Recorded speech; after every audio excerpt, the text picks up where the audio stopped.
Yeah. Or Billy says. Yeah. How are you guys? We're good. We're good. What's going on? I don't know. They You remember met- me. Yeah. I'm Haley. I'm Scott. Nice to meet you. She's the MSU extension agent for Deer Lodge County. Oh, cool. Yeah. Right on. Good. I like it. It's okay. Yeah. Okay. Been doing it for 2 months. Yeah, I'm getting used to it. You Yep, know, yep. I submitted my first grant proposal the other day. Everyone's really nice. I like coming and hanging out. I think you guys have the second coolest courthouse after ours. So it's a That's lot of not fun. getting you very good brownie points. I'm- She's honest though. Yeah. I've been telling Chuck, I'm like, we need to figure out a way to get up into that thing at the top. Ours or yours? Yours. We can Oh. go into ours anytime. Ours Ours is being is- locked. Yeah, ours is under construction. When it's done, you can go up. That'll be, maybe then it'll be the #1 courthouse in the region. That's a deal. So, All right. Well, I got no shortage of stuff to do. yeah, one quick thing, I know it's, Yeah. we're on the board of minutes, but one quick thing, would you look into that down at Malty there, that house that blew over, all that Oh, stuff? Yeah. Would Yeah. you- Yeah. It's just getting worse and worse, the wind's blowing everything around and around. Yeah. So, All right. Thanks for bringing Hank. It was nice to meet you all. you too. I'll see if I come to the actual meeting, whenever that is. Okay, Next week. Okay. all right, see you. Bye, guys. Okay. We're on the board of minutes. Oh, we still got a minute. We're doing good. Morning, Good morning, Blaine. how's it going? Morning. Check on Zoom or? No, he said they had a grandbaby last night and they were headed to Missoula. I don't, All right. so I talked to him just a minute ago and Yeah, that's good news. so it's just Blanche and I and Billy and Blaine for everybody that needs to know. Holding down the fort. So how's the board of Is minutes? there an echo? What? I was just, never mind. I was just saying, is there a motion on the board of minutes? Oh, yes, I make a motion that the minutes for April 12th, 2022, we approve. I second it. Any public comment? I have nobody on the side thing. I don't want to touch nothing, but do you touch this? So you hit Okay. No public comment. All in favor? Aye. Aye. Okay, we'll head right into correspondence. There's a lot of correspondence today. Okay. First part is Mako Association Health Trust. Thank you for renewing Mako.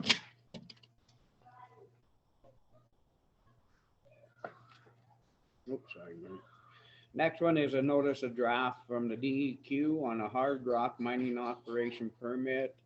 And this is in Meadow Holdings LLC, Yellow Dog Mine, Granite County.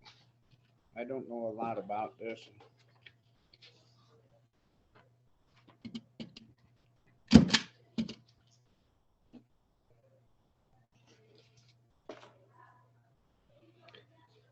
Next one is a uses past performance questionnaire. That's the one from Great West, I think. Contract information. Yes, this is the request from Great West. If we could do a review of their performance, work together on it and get it back to them because they're applying for an Army Corps of Engineer contract. Okay, Next week so on the agenda work, or they want No, us it's on due our? tomorrow. Oh, they want it on our- Yeah, I got it. we can look at it here a little bit. We'll set it aside. That's what we have to. And then we have a Montana Department of Transportation Bridge Construction Information Request. It's telling us what person might want to do comment descriptions on this stuff. So I just have a question on this DEQ. So what this is saying is that Yellow Dog Mine has filed an application for maintenance until it decides to develop plans to resume mining or beginning final reclamation. It's pretty good. Where's that at? That's what I was wondering is. The where yellow is dot. that? Off the Scalpaho, like way, Okay. there's a map in there. It's a really big packet. They're soliciting. It's been they've been working on it a long time. Maybe they're finally gonna get some. Yeah, So we're not doing any construction or repair on bridges. not less Stony Creek maybe, but it's not right away, Blanche, because we haven't. When Paul brings in the stuff to see what the plans are to do and fix a few things in, we'll start looking at it. And then next one's Gordon Sorensen Engineering. It's Tom Ruin, a development of a 9-lot subdivision located 1 mile east of Hall. That's the one that was addressed to our ambulance emergency services, but they're not necessarily active or incredibly active, or I brought it to you guys. Seems like the best spot for it to go. Has the planning board seen this?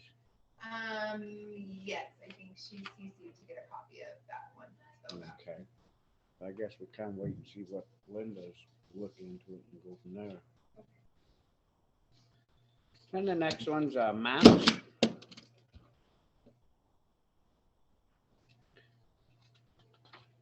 Looks like they want to up their rates.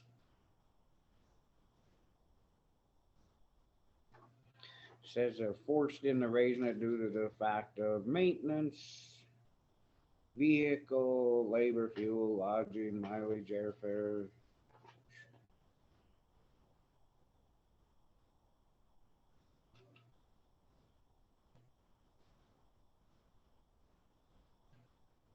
So that could be a agenda item coming up. Yeah.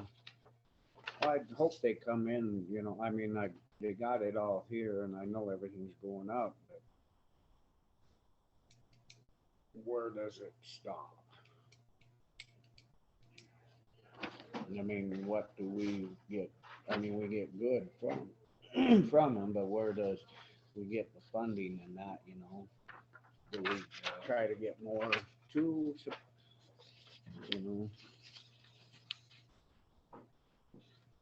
Or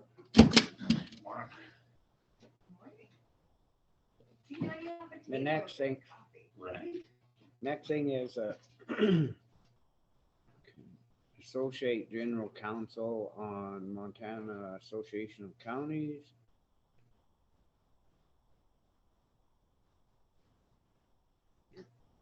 This is somebody new that's working with Tara Dupuy. Oh, yeah, there's a new The attorney land use, yeah. replacing her, so that attorney's now available for questions. Yeah, it shows what she can answer and that on there. I forwarded that to Linda. Oh, okay. And that's it on correspondence. Do you have anything, Blanche, on correspondence? I cannot. Blaine? No, Okay. We're right into public comment. Any public comment?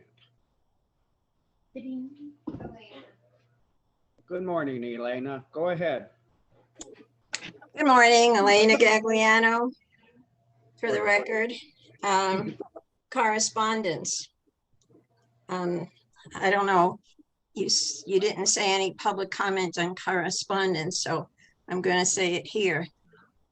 Is any of that correspondence going to be put on the agenda for a discussion at a future date? Yes, What? Which ones? the maps one, like I said. I don't hear you say when it was, we're going to put it on You let the me finish agenda. my Explain. Okay, go ahead. Lane was talking to me and then I said that we'll put that one on. And then that's when I said when we could figure out where it's gonna end and what we can do, or if there's more, figure out where we can get money to pay this, and that's exact words. So this comes out of 911. I just seen if we are getting more to, you know, cause if they're going up, it's right now it's nip and tuck on it, is all I was And saying. then, there's that record preservation for special things that's Mhm. collected by the clerk and recorder's Okay. office. So, Did that answer you? The Mako one, they're talking about growth policy and commissioners training. You don't think that should have more discussion on an agenda? That letter was that they can, that they have an attorney available to answer questions. It's just they saying they have an attorney to answer questions. You don't have any questions on it? I know there, Phillipsburg is going through a big thing with the growth policy. Well, that's Phillipsburg. Well, it has to do with the county too, because Phillipsburg is Well, I on the know. county growth policy. I'm just wondering if the commissioners should have a discussion about it and have the planner there also. Go ahead, Blanche. Elena, this is just a letter stating that this person, Karen Alley, has been working with Tara Dupuy for the past 6 months because she's learning the land use services.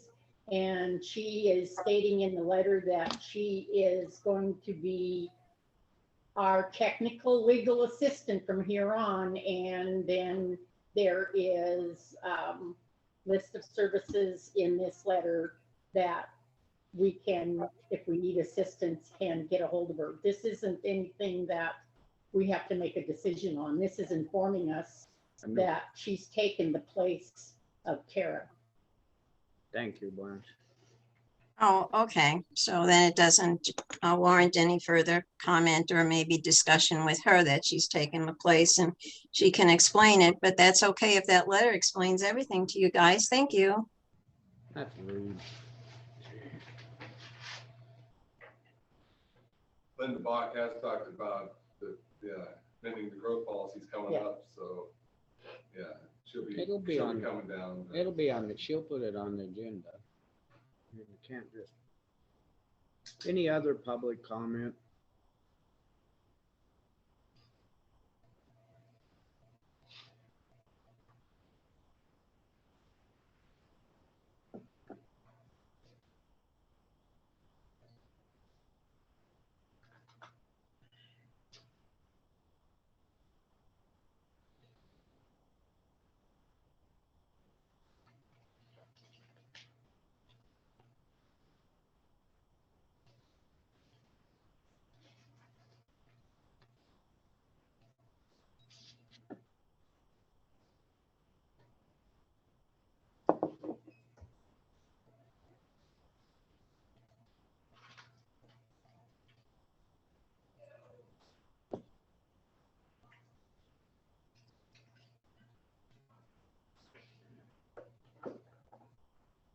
Superintendent Paul is here too for an introduction. He's sleeping. He's got his coffee, he's ready to go.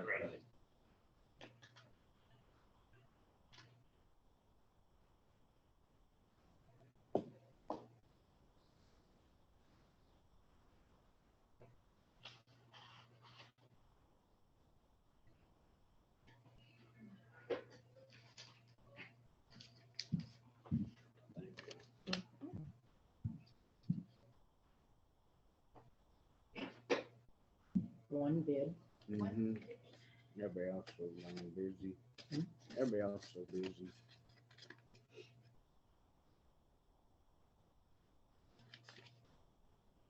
Well, if others are available, then they could get on the list Mm-hmm. down the line. Yeah, Less secretary.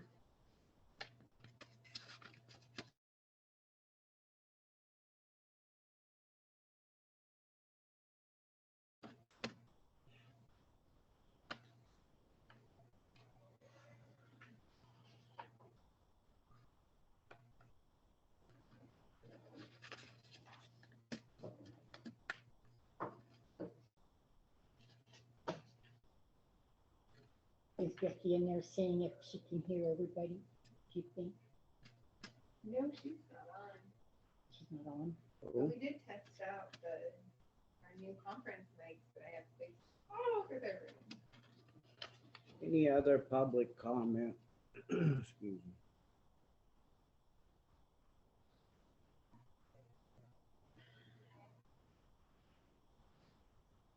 Where they at? There's one by Paul, and then there's two on the table, and they each have a 10-foot radius. And then I have those mics, I have the equipment on, so then if we have someone at the podium, should be able to hear them, so I just put up that. And then the one by Paul, Becky said was a little muffled, so I tried to, I don't know, I put them like there just in case. Or is that like map in front of it is muffling it too, you know? No, I tried to move it out, I don't know. There you go. That worked.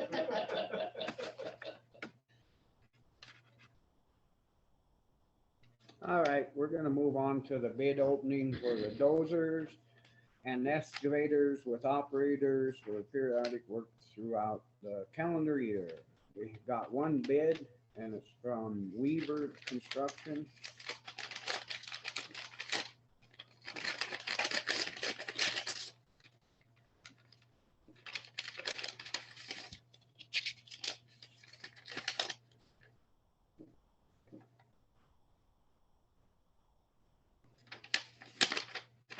It's for bid and dozer work for 2022 D7 with rippers, $130 per hour plus moving. Bob Weaver. There's a plus move, is that just 130 once you know, hire, that's what the low in is too? Or how, Yeah. is that what it means? Yeah. Okay. So I'm wondering if I may make a comment, if we need to put this back out for more people, being we still have time. Well, we can, but yet it's like Blaine was saying that, you know, we can't find somebody if we have it. This is kind of a set rate because now we've read Bob's. So because you said there was all kinds of people that had dozers and apparently nobody's interested. So Well, it's not that they're not interested. A lot of them are busy and that, and it's kind of hard to throw it back out now that we got Bob. We'd have to stick with this wage. Well, we'll still take anybody that wants to put a price in or put a dozer to work. I mean, we'll definitely put them on the list like we do everything else. So that didn't include an excavator at all then, huh? No. Correct. So, yeah, what I suggest is, yeah, if you're gonna put it back out, request for excavators, and then say if they wanna put in for dozers, then they be a second, second on the list. Is that what you kind of meant? well, I really, maybe people knowing that we have just one bid in that. I don't, and we don't even know when the job is gonna start, which I can understand them thinking, okay, I can't really put a bid out there. I'm gonna be busy at the time it starts. And it's always when they're available, you know, like we were talking about when it starts, you just never know. So this And is, just because he put in, doesn't mean he'll be available for the work. this is just for dozer. Correct. And so we still need An excavator. excavator. Yeah, I was in the paper 3 weeks, but, On the website. you know what I'm saying? Were we a little premature on putting it in the paper or? No, because we had to get it out. She said that was on the website for a month. You could I mean, we can do put it it back. again, put it back in. We can put it back out. if Yeah, you I think want. we should, I would think we should put it back out, just, then if there's nothing, it's nothing. I mean, but For then, another 2 or then we 3 got one weeks. person here that couldn't get all the work. I'll take a motion on accepting Bob Weaver's though first, and then we can make a motion to put it back out. Okay, I'll second that. Well, for another 3 weeks or something. Yeah, I mean, that's Whatever, fine. you know. That's fine. I mean, did you get all that? Well, I done? know you guys just Any mentioned that there's people, when I thought that maybe we should look elsewhere, and you said, no, there's plenty of people in our county that have dozers, so. I just- Any public comment on the motion? Being none, all in favor? Aye. Aye. And then now we'll make a motion, put it back in, put it back out for bid.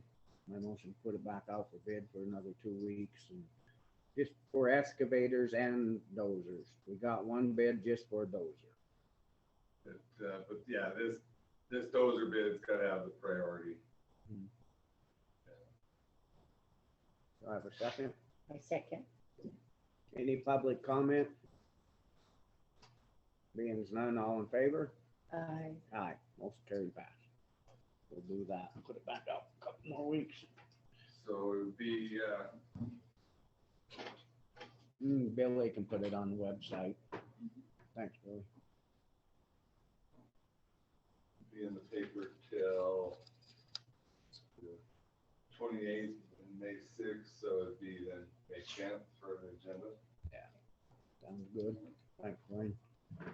Okay, so we're moving on now. We're at 9:20. Road and Bridge Weekly Report with Road and Bridge Superintendent Paul Alt. Go ahead, Paul. Well, we're just mainly servicing equipment. We got Caterpillar up. They're coming back today we got some fault codes on our roller. They're gonna try and figure out what that is. And, just can't get any blading done. Everything's too frozen. There's too much snow. But we're hopefully in the next few days, we'll get all the millings moved from Palin's Pond up to Parks's and get a wrap put on that. And there was some question about land millings, whenever we get ready to. Bailey was saying there's a grant that we can put in with Great West that will help pay for doing that, like next year, whenever we want to do it. And the grant's the end of this year, right, to put in for? Yep, it should open either the end of this year or the beginning of next year. The Transportation Alternatives Program grant. And Craig said the millings we have, we can use for match. So then, and they've been really successful in getting those grants. And then that grant money we can use to lay or haul or however that works. On the 23 season if we Yep. so decide. So Guy Barrett, yeah, So that's good. And that's the grant would be to put the millings down, correct? Yeah. Okay. we'll just keep on, keep information on it and see what. I mean, we have no plans that I know of to lay any this year. Well, we can't afford to. No, I mean, we'll just see what next year brings, and this grant might be a great big opportunity. Right. No, We I don't know till it comes. I agree. but Okay, any public comment on that? I got a letter here that was wanted to be read. I should have done it public. From Suzanne Browning. Okay, can you read it now? Okay, is that right? Anyway, this is a letter from Suzanne Browning, and she's saying she's not able to attend by Zoom. For the record, I've written a public comment. I had it sitting here and I shoved it under the computer. Anyway, I listened to the April 12th recording during the Road and Bridge Superintendent report. The discussion was that the agreement with Charlie Park for stockpiling millings would be on Granite County Commission agenda on April 19th. On April 13, I observed Granite County dump trucks hauling millings to the proposed site for stockpile. Apparently, there is already a signed agreement. Also in discussion of the agreement, Commissioner Adler stated that Charlie Park would receive $2,500 a year for storing these millings. So, So, Scott, may I interrupt you? Should we address each paragraph, do you think, or wait till you read the letter? well, I thought we'd get here to her questions. Okay. Then we can start like right now, what decision is being made on this agenda? Well, the decision we're being made is that we're stockpiling them in Charlie Parks. And we had to get them out of the pond. well, we're trying to get it done when we have nothing going on. Right now is the perfect time.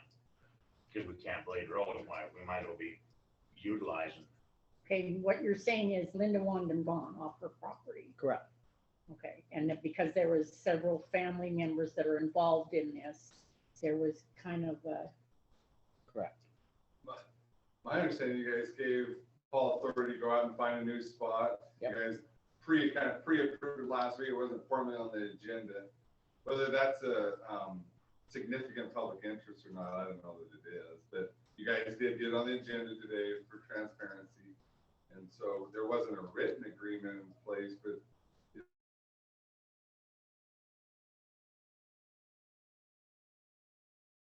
stuff, it darn near made us lose where we're gonna stockpile, because he didn't want the controversy of having all the, brought up,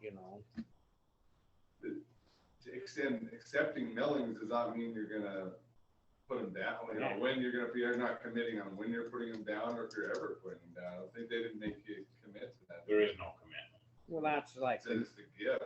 yeah, and it's like the next one, it says, when or will the road fund have a budget to lay these millings? Well, Well, we our just answer talked was- about that with the grant, we're not blaming, I mean, we're just taking them, and Take them, look for a grant and see if there's gonna be money. So And- the main reason here, I would say, is that you needed to get him off Linda's property. we have time. Okay, and last week when you discussed it, had you been approached to get it off her property? Is that why it was brought up last week and then we put it on the agenda this week? We're just wanting to get it done because we've got to move them anyway. And I don't want to be trying to do it in July when we're busy working on roads and stuff. And I mean, yeah, we could have waited, but that's what is crazy too.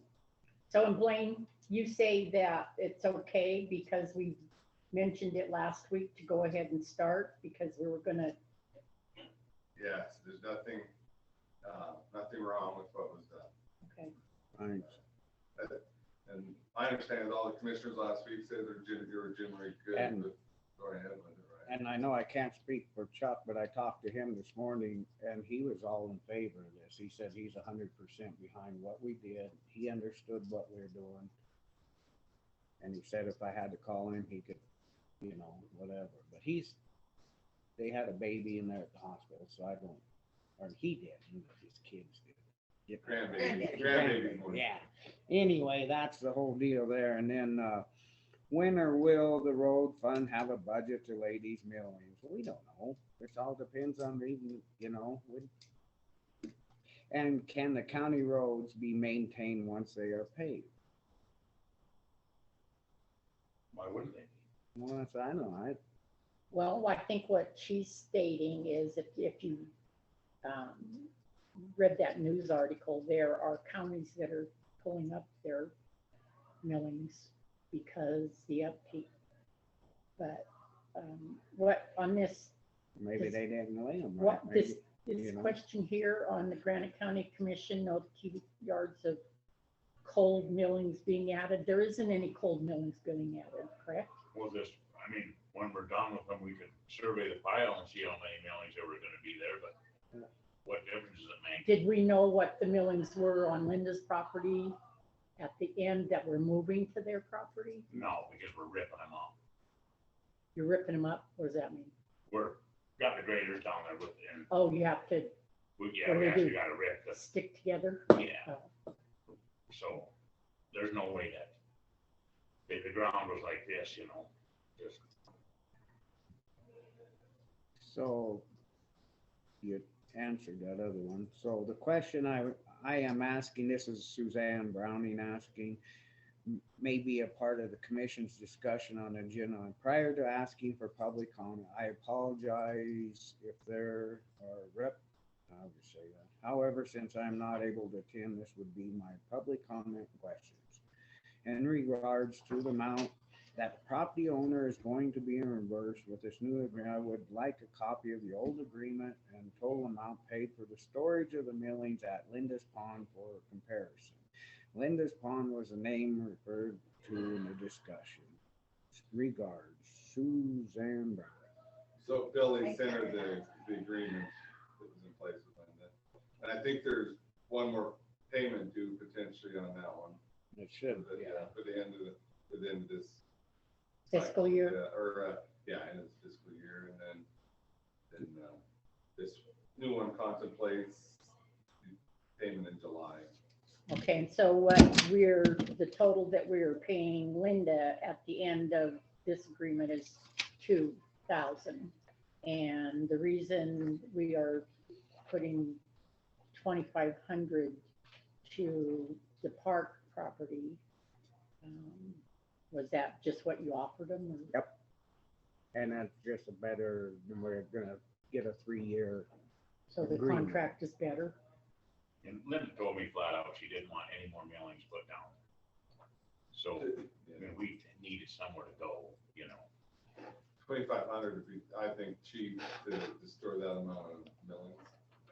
And he didn't argue at all. He, like he said, he was just frustrated with, he was just thought he was trying to help the county out too. I And shouldn't he say don't cheap, wanna get. reasonable. Yeah. probably. Well, a lot of people in and out of Linda's place there swimming and all that stuff. Yeah. But anyway, it is what it is, and we're just done with it, and we're moving them. Yes, that's. Well, they had concern with like the quantity too, didn't they? Or was there an issue with the quantity? Yeah, because they put a bunch of campers and had their family reunion in there, and Wasn't the best location. no, and like last year, we got shut down when we were trying to work, because of their camping. It's just this here's how, you know, in the public, you know, they can. Anyway, is there any public comment on this? Is this Rock Creek resident that clicked and then it went, oh, Gail Leeper, go ahead. Sorry, I missed it. Hi, thank you, commissioners. That was the first time that I had read Susie Browning or heard Susie Browning's comments, but I would take it to the point of the deal was done before it started. That's the way the perception of the public is going to see that. So, you know, if you can get that stuff on the agenda sooner and then go through with it. I understand Paul's thought process of they're going to start getting busy and stuff, but it seems like the deal was already made and wasn't out for public comment, you know, previous to that.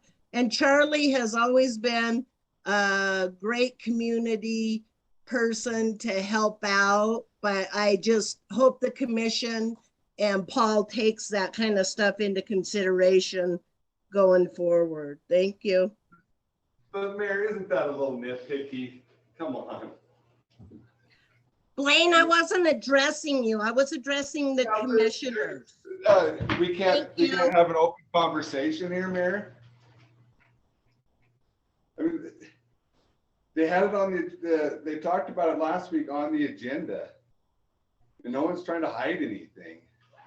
But they were already hauling it. That's all I'm saying, Blaine. I don't want to get into a controversy with you. They asked for public comment. That's what I gave them. That's all I have to say. In my opinion, too, I'm not upset about it. I'm just saying that it's a little, Susan Browning's letter is a little nitpicky in my opinion. So your opinion is it's nitpicky, so that we have to just go with that. No, I didn't say that. Thank you. I'm Go ahead, Elena. We got, Thank you. Again, Elena Gagliano for the record, and I kind of agree with the mayor, Leeper. It seems like after the fact, you're discussing it. By the way, at 9:30 on the agenda, it says agreement between Charlie Park and Granny County for storage space. Excuse me, I'm not finished. Well, you have but it's not nitpicking. It seems like, to me and to anybody else that's in the public watching this, it seems to me that Blanche isn't too aware of some of these things that have been done. It seems like a lot of it's been discussed and acted upon without the commissioners meeting together as an agenda item. And I believe that's about all Gail was saying, and I kind of agree with her. It's not nitpicking. Thank So- you. Man, I Yes, comment back go to ahead. the whole, I'm not talking about anyone individually. $2,500 is a significant public interest. That's questionable. That's to me, day-to-day activities of if, I think it's day-to-day activities. That's my Thank you. opinion. Thank you, Blaine. We're gonna move on now. We're at the, well, we're still in, so we'll go look at Paul, did you look at the letter of understanding to Mr. Charles Park? Here, I'll give you that one. So that's the one you signed. Look it over.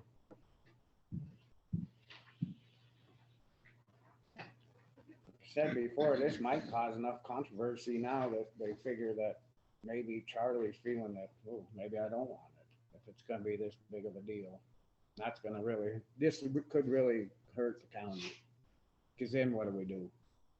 And then we gotta go back in there, it's gonna cost us more money to haul it out and stuff, so that's my opinion. I hope this didn't ruin.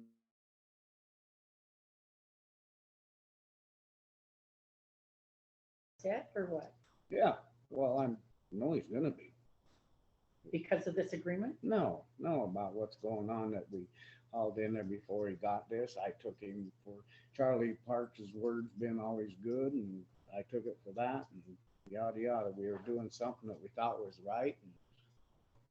And it seems like, once again, it's not. I just hope this don't come back and bite us.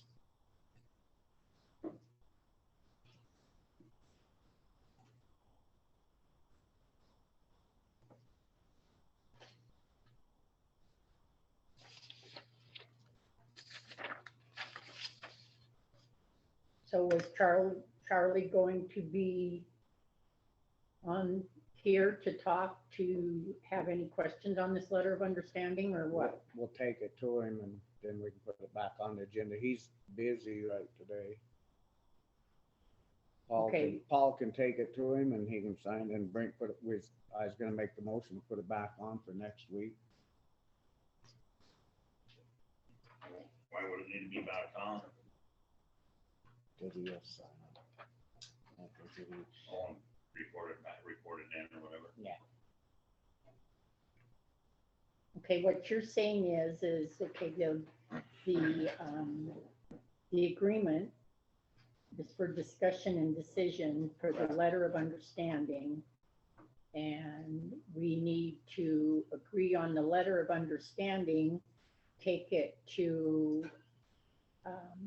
Charlie, and then it'll be on next week's agenda to sign, or will you have signed it today and he's gonna Take it sign to it? him like we do anybody else. We'll take it to him and if he wants to sign it, he will. If not, he might just say to hell with it now. Okay, You never so know. that what you have is a verbal agreement with him right now. Yes.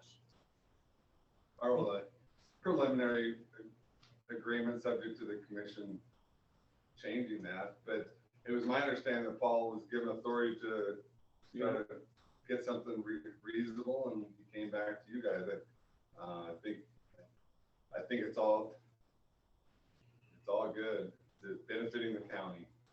Thank you.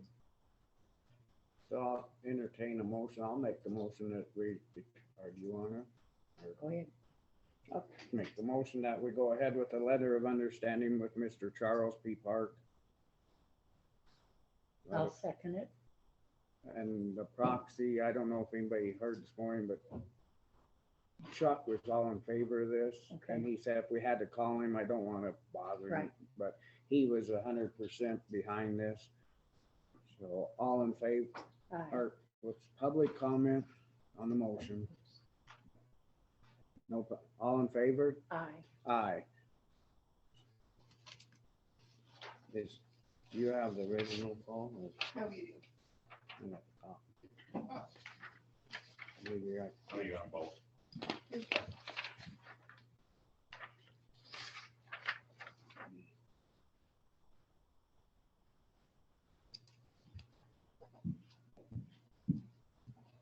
motion been carried and passed. Say that. I'll give that to you and you can take it. It's a 3-year contract too.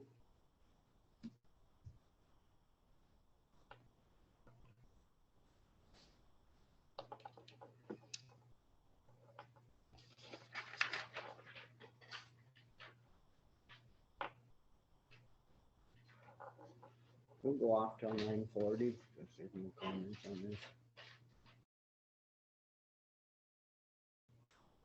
Okay, we're back on for the 940 Browns Gulch Access Road Notice of Obstruction Litigation Update Discussion and Decision. And I see, let's see, Carol Lynn Banquet are on and a Rock Creek resident are on.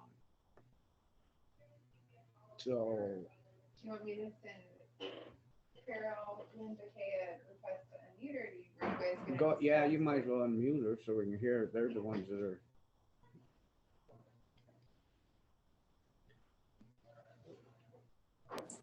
Go ahead, Carol. Sir, I Good just dialed in. I just wanted to listen in. I hadn't, I just now come on. Okay. Good Thank morning. Good morning. You might, is a Rock Creek resident one? I don't know who that is. Is that part of this? Or is that? But I can No. send them a request to unmute if you'd like. No? I didn't think so. This is Browns Gulch. Yeah, I didn't know somebody was, I don't know. I was just trying to, it clicked on and off a couple times. So I just, Sir, I'm sorry to interrupt you. Do you mind telling me briefly what you were talking about? about what?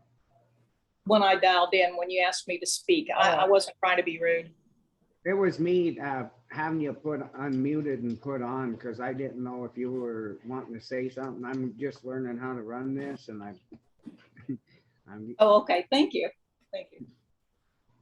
So this is potentially would involve litigation strategy, so you can't close this if the commission so chooses, but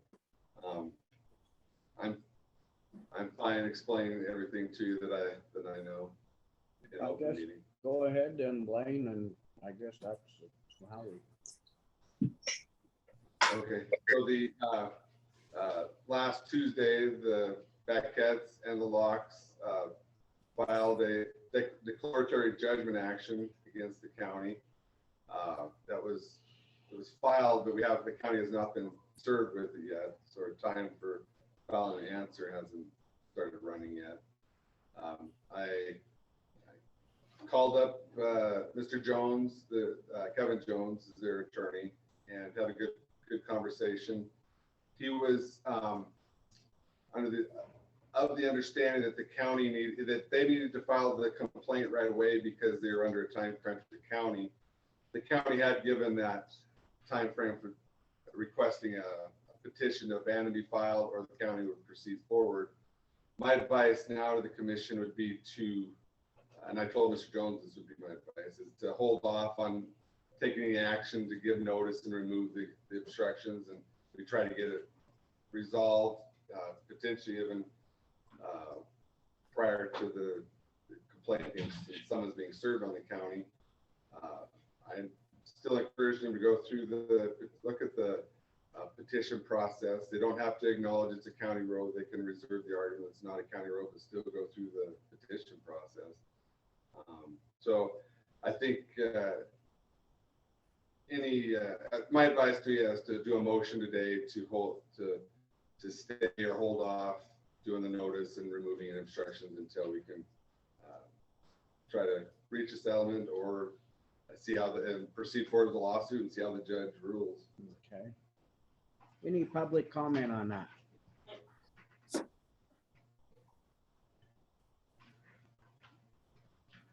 No, sir. Okay.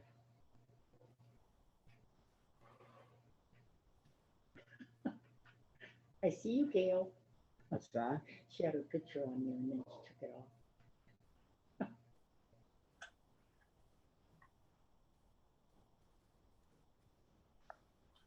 Okay, so we need a motion that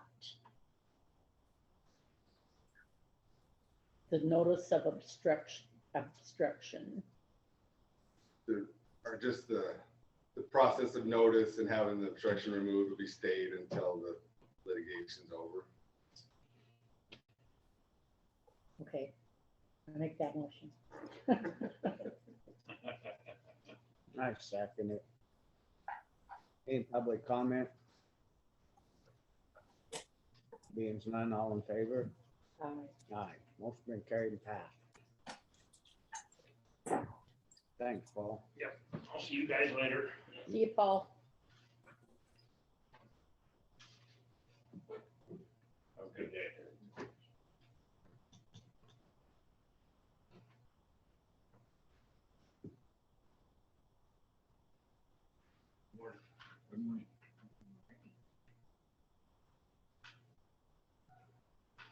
You need your own little spot.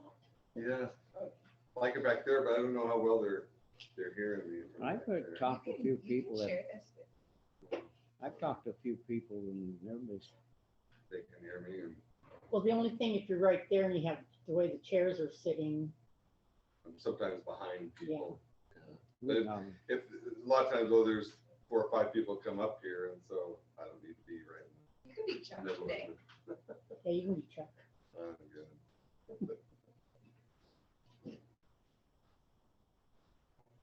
It's new at the lake. Another skip of snow. Yeah, so it's coming. Nice one day and visible the next.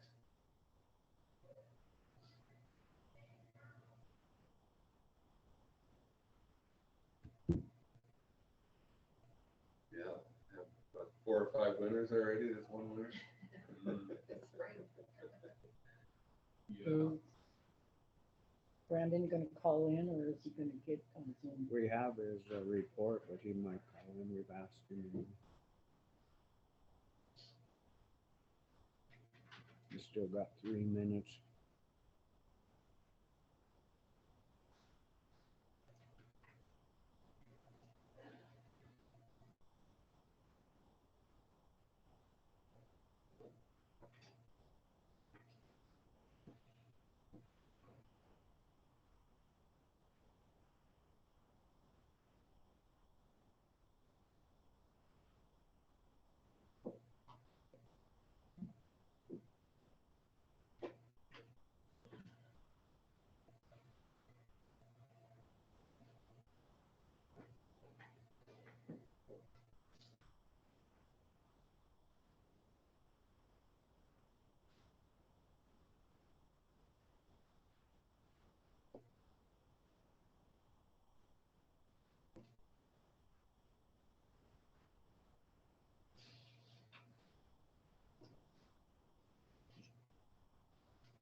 Carol, go ahead. Sorry, I was reading that.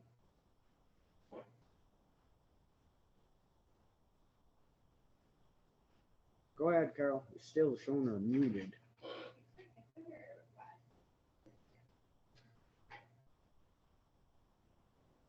Mute. There it is. There it is. I'm sorry. I'm still trying to learn how to do this also, but everything's blank on my side. I don't see Jens and I don't see me. So I've done something wrong. Should I be seeing Jens? Or can you see me? No, I just see your little hand when it comes up and waves. That's when I know you need to chat. Do you see her, Blanche? So what it is, Carol, is you don't have your video on. It's not necessary to have it on. I Oh. have my video on because I choose to be more transparent. And so you don't have to have your video on if you don't want your video on. Well, I had it on. I guess I hit something and then I don't see anybody else is why I asked. But Yeah, so you're only I'm going to have to Google this to figure out how to work it. I'm sorry. There's All right. there was some guy on there and then boop, they left. Okay, well, thank you, Carol. We're gonna move on. It's 9:50. All right, thank you, sir. Oops, sorry. I just said thank you. I appreciate you. Brandon Parrott Dam Tenders Report, Georgetown Lake Outflow Review and Decision. We come up a little bit. I think I'd make a motion to leave as is and still keep trying to gain. It's 64, 28, 55, 11.4. I'll second that motion. So we Any- keep it at 6. Yeah. Any public comment on the motion? Being none, all in favor? Aye. Aye. Motion been carried and passed. We'll leave it as is.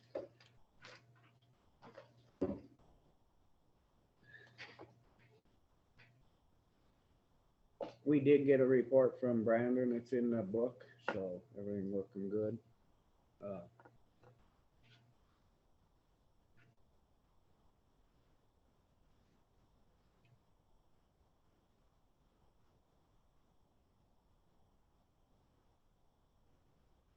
We'll go off till 10 o'clock, then there's no comments.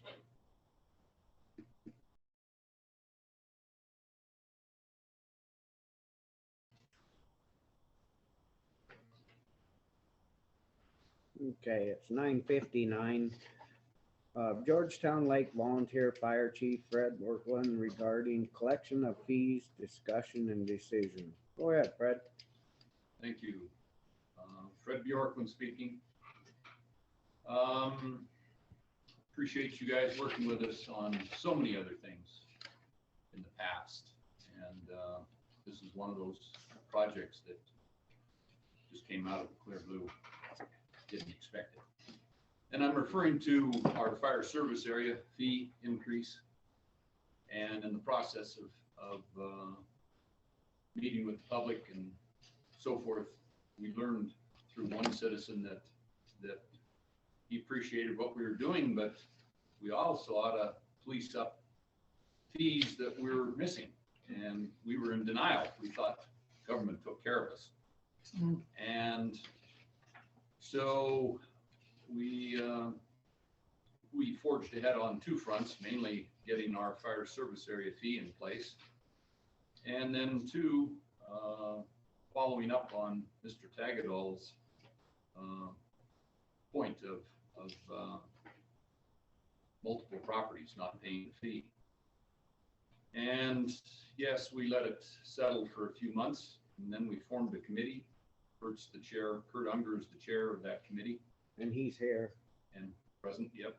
And so navigating computers is not my high skill level, but Kurt was able to work through it. Instructions from Tagadol gave him the clue of how to tap into the source. Can I ask you who Tagadol is? He's a homeowner on the west side of the lake, Grant County. I think he's mostly a Missoula resident, but he has a property at Georgetown. I Just a name out there. Yeah, Yeah, okay. nobody with a grudge. No, I just thought. So we wondered how we'd handle this thing. We have 20 sections of land in Granite County. And that seemed to be the way we broke it out is, if we tackle every property owner in that section, then we won't be leaving any crumbs on the perimeter versus driving down the road, picking what we wanted to audit. We took sections. And those groups turned in results a couple of weeks ago, and those results are before you in that distribution. We've got 110 delinquent properties in Granite County. I'm not saying that we didn't miss one or two, but we've gone through and checked to see if we've doubled down on anybody. We haven't. So we've missed a lot of money. We've missed a lot of operating revenue. And that's indicated by, some of our budgetary printout that Vicki handed off to us. We can see that that's this document right here was showing transmittals to Granite County, or to Deer Lodge County, where we get our monies from. We can see that those monies were flattening out, no gain, even though we've got some years there where we were having 10 and 14 structures built. I mean, just crude math would tell us that we should have seen $600, $700 jumps, and we aren't seeing those. So it was another tripwire that we recognized. Being the chief the last several years, you know, yeah, I want to stay within budget, but it was also realizing, my gosh, we've been dealing with the same numbers for a lot of years. And you'd think that at least new structures would take care of inflation. So do you think that you'll have to hire somebody to go around and look at these to make sure and then get it, or no? Well, I don't know.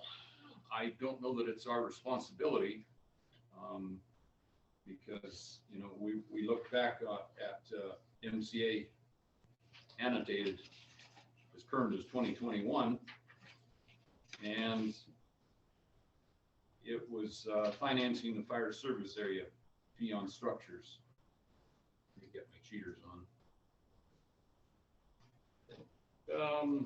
Number 3, Board of County Commissioners shall collect the funds necessary to operate the fire service area by charging the area rate as a special assessment on the owners of structures and undeveloped land, and shall collect the assessments with the general taxes of the county. The assessments are a lien on the assessed property. So, Okay, but may I make a Go comment ahead. here?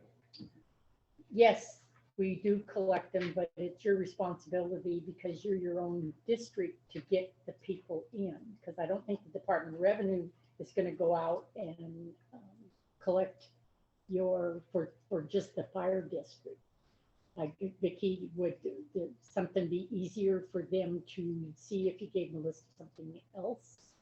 No, one of the things that I think that we can do to help keep track of like new construction is include the DOR appraiser in this, so that she can let us know when there's new construction, just like when she puts on the tax rolls about new construction. And the other way is this mapping system, which he can include, or I'm gonna have Matt include you guys in part of what when he assigns a new address to someone. I think that'll help too. Because then if he Yeah. sends you an address and say, and I can show you what it looks like. He's got like the geocode, the address, their name, when they're planning on building. And then you guys can assess whether, when you want to put them on the tax rolls. Because it really is up to you guys as a TNA, a trusted agency, to tell us, and that would be me plus the Department of Revenue, when a new place is, going into your district. You had a comment, Blaine? Oh, I was just gonna say, yeah, I mean, we can work as a team, like Yeah. Vicky's saying, and get it done, so you guys aren't, I mean, And- but amount of Yeah. volunteer hours Fred gives, I mean, the other thought came, if after doing that, there's still some gray areas and gap, but potentially you could, look for a way for some funding to go to where you guys could send someone out to do that or whatever, but then that'd be a commission decision. But if you guys are in a bind or whatever, and I see us look at being a team more than Yeah. trying to. Yeah. Oh, go ahead. Can I Sorry. just input a few You're gonna things? snack. Sorry. No. So thank you, Vicki, for your help during this. We appreciate that. And the report she gave. I'd like to just point out a couple of things. I mean, I don't know if you guys could look through this report. It seems, I guess there's two things we'd like to see. One is we'd like to see these missing properties put on the tax roll. And we'd like that to be done soon. We've got taxes coming up. And the question is, can that be done? I don't know. I guess my answer is I don't know. I have to talk to the Department of Revenue. And talk to Myrna, which she is our, property valuation lady. So something like this, Vicky, you'd have to get a hold of her this week and put on the Yeah. agenda again, so you guys will know if it can be put on the tax. Is that something you're looking at? I don't see why there would be a Why- problem, because you guys already know, or they already know, Department of Revenue, you've already cleared it with them that you're doing this. We've only got printouts covering our area, so that it Okay. would be, facilitate us. We've never really had anybody wanting to do Okay, something. so wouldn't they turn their list into Myrna and Yeah. then she would get it on the tax roll? Right, and that's what I'm hoping will happen, but I gotta talk to her first and see if that's gonna So happen. isn't she obligated to do that? But isn't there something that like at the 1st of January, you're supposed to? No, they're have not a that? new district. They're already formed. Oh, okay, that's just for a new. Yeah. You're talking about that- the time, yeah, the timing of it Okay. versus, Yeah. yeah, they're gonna do it, but the timing of it. What you're doing is you found people that aren't on it. It'd be the same thing as solid waste. Right. When you find a new house that's being. a new- Yeah, we just let them know So when you that would happens. just tell Okay, the Department of Revenue that you have this list and you Of the need it 100 updated. people, Okay, yeah. sure. Okay. Blanche, you sparked a question for me, is, as we went through this audit, we were finding that solid waste was found, but yet we weren't found. Who was doing that? So maybe Like, it was maps mapping. So, yeah, we have a solid waste secretary and. Yeah. And throughout the years, there has been a solid waste board, there's been somebody working in solid waste in order to put, solid waste on these new structures. So there was somebody working Yeah. on that, and that's pretty much Last how it week. was. Yeah. See, and no one did on this. Just surface that, area. just a second, let me Yeah, finish. question, why, I mean, you look at Kurt's work, and we find that after about 2008, all of a sudden, people were not being added anymore. So there was a change at some point in either your Empire software or something that dropped the FSA. My other question as a homeowner, I mean, there's all these fees and districts and all these things that we're paying mill on or tax on or connection fee on, or are they responsible to go out and check these properties also, or just the FSA? So the district, you say you lost since 2008. Maybe It's a changed little- in 2008. Something happened, yeah. So you lost these people and there's been No, new, they never were added. you never had They them. never were added. So that was something that your district is responsible. Have to we ever get- gone out and checked property to verify that their numbers, never, we've never had to do it. Yeah, well, and see, and that's where the ball was dropped. So, Yeah. yeah, I mean, I'd refer you to attachment 2, which is, we captured the bill dates on properties that when was the property built? And if it was missed in a roll, so there's a plot here. And it looks like from 1998, when this fire service area was formed, up until around 2005, they were catching with their software or with their appraisals or with something and putting structures on the fire service area. And when you say they, do you mean the fire district? No, I'm Department of talking Revenue. The Department of Revenue, oh, or okay. The county or the, Yeah, I don't I know. think it's the department. I mean, I'm not saying that we're gonna blame them because they're not here, but I believe when you say they, it's Department of Revenue. We don't know what the problem is, but it started around 2005. And if you look at that plot, that's the number of builds missed per year. And it's essentially almost all the building that went on from 2005 on. And that's why our fees are flat. I guess, And yeah, that's that- why public comment is that we're not fairly applying this fee. it seems like we all missed it. Now it's time to figure out and pick it up now. So, not so go the second back. question, Yeah. besides getting these people on the tax roll that we know are missed, is how do we fix this problem in the future? Okay, if there's a software issue, if there's a mapping issue, if there's something out there that can be fixed, we need to fix that. If there's not, I think one thing this commission can do, because this isn't just Georgetown Lake Fire Service area. We did a little checking Flint Creek, Our service, yeah. and they're missing fees. Same kind of problem. So it's not just us.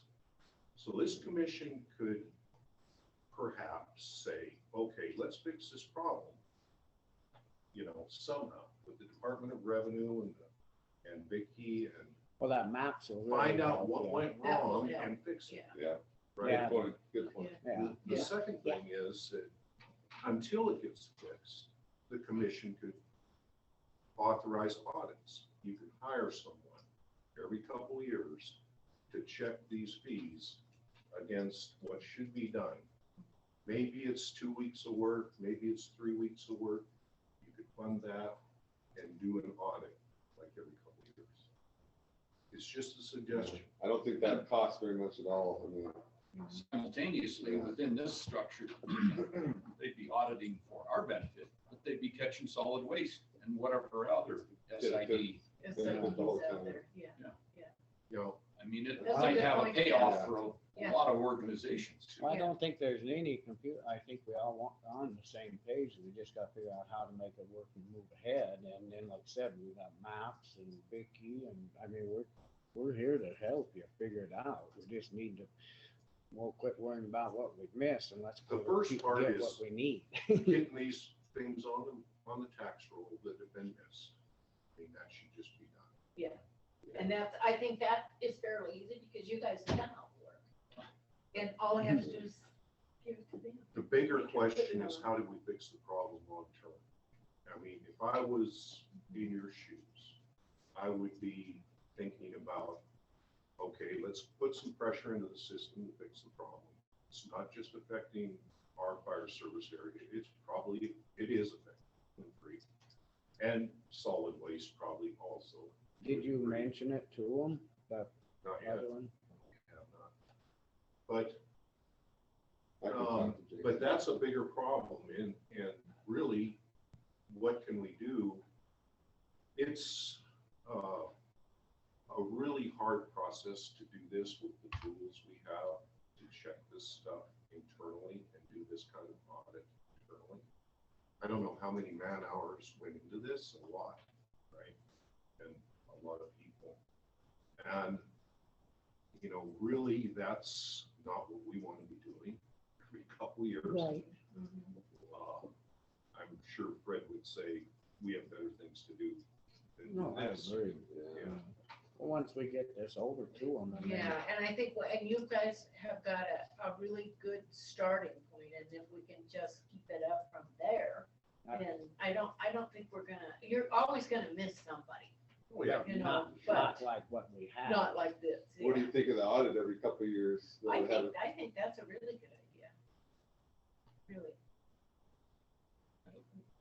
Is there any public comment? I've seen a hand flip and then go. I don't have anything. I mean, this seems like a good starting point. Mhm. We're all recognizing it. It's pretty obvious.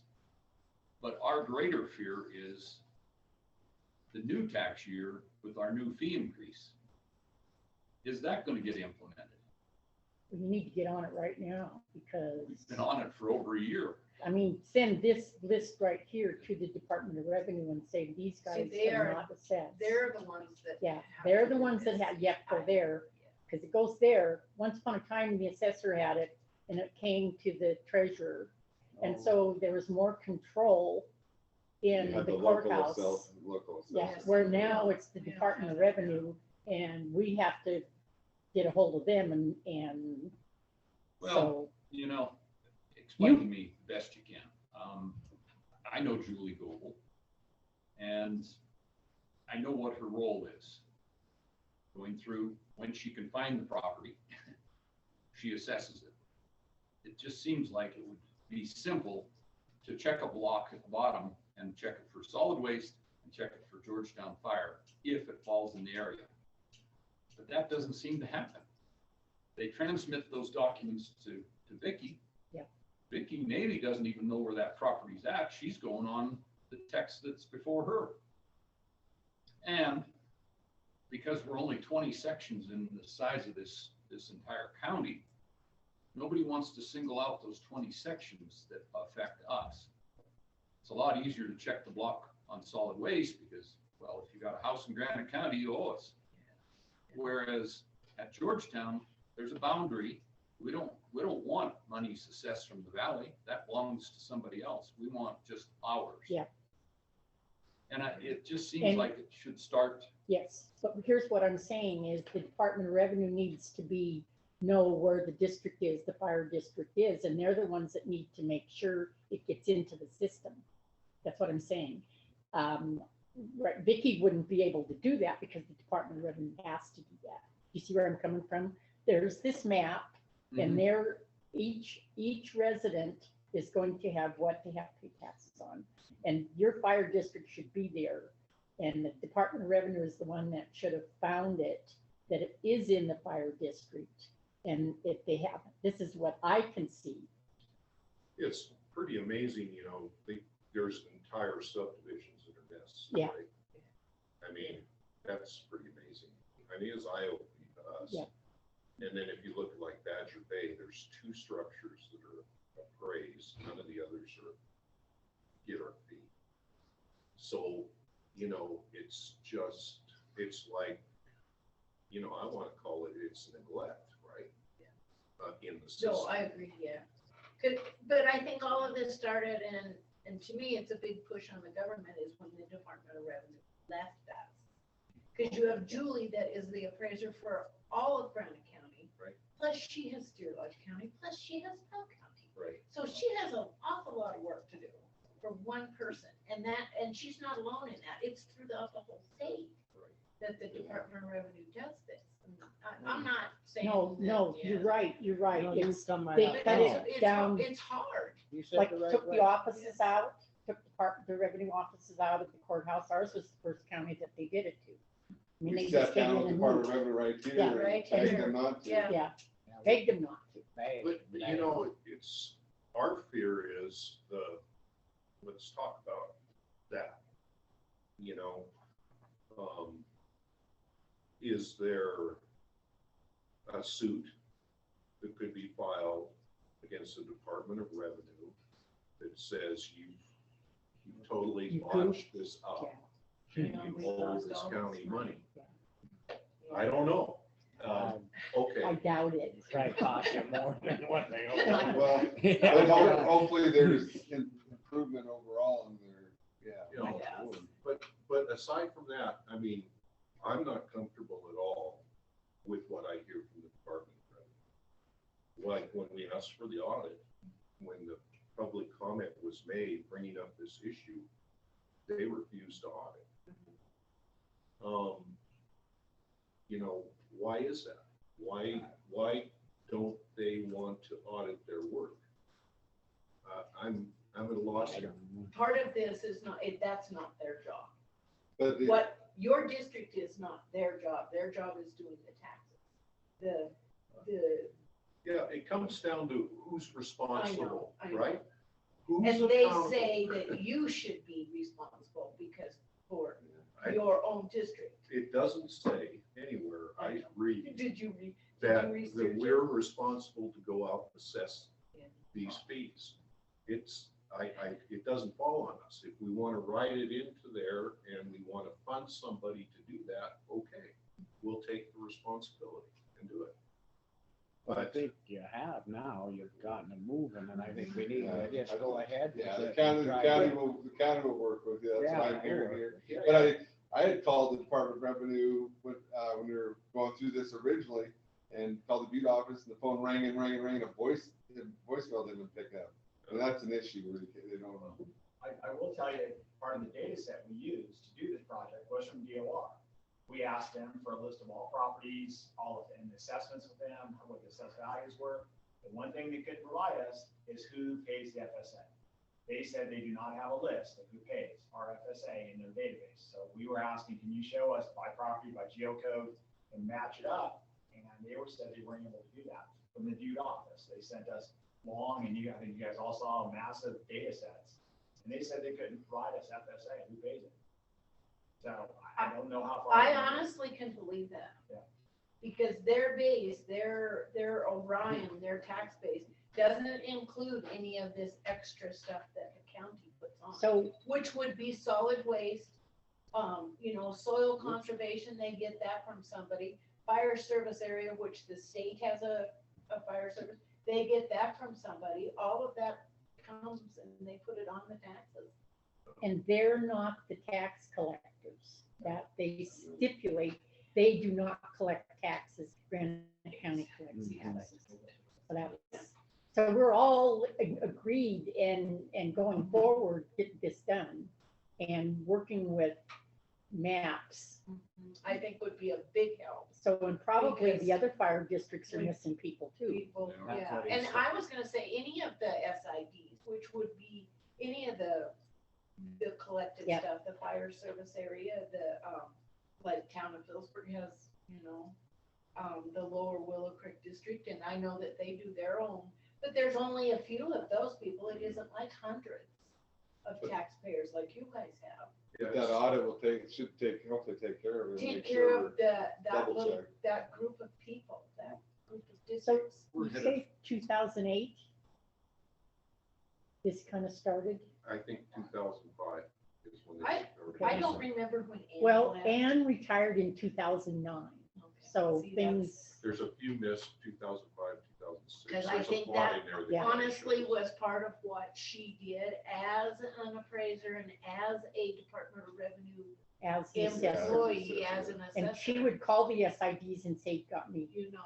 She- We lost her, she retired, and so the Department of Revenue went, Yeah, I guess I Why should- wasn't she replaced? because they, Department of Revenue, they took it over, and once upon a time, it was assessors, and then the Department of Revenue took over the majority of the offices, except for a few. there was And- like and, three in the whole state. Yeah, of Granite Montana. County was one of them that chose to keep our assessor. So that's why, and when she retired, we couldn't get another one because after she retired, she was. And we had Department of Revenue employees here, but they were really under standards of like, you don't help the customer, you don't help the taxpayer, you work for us. Well, we're So, starting to run out of sorry. time here. We Okay. got like I a just have minute one left. more So quick point, and then go back to Fred's. So our concern, because we have no confidence in the system, which is why we did the audit to begin with. This commission approved a new fee for us that's supposed to start this year. Will that be implemented? Can anyone answer that? Will that new fee be implemented or not? I don't know yet. Honestly, I don't know until I talk to them. They are the ones that put the stuff in the computer. They roll it over to me, I print them and I mail them.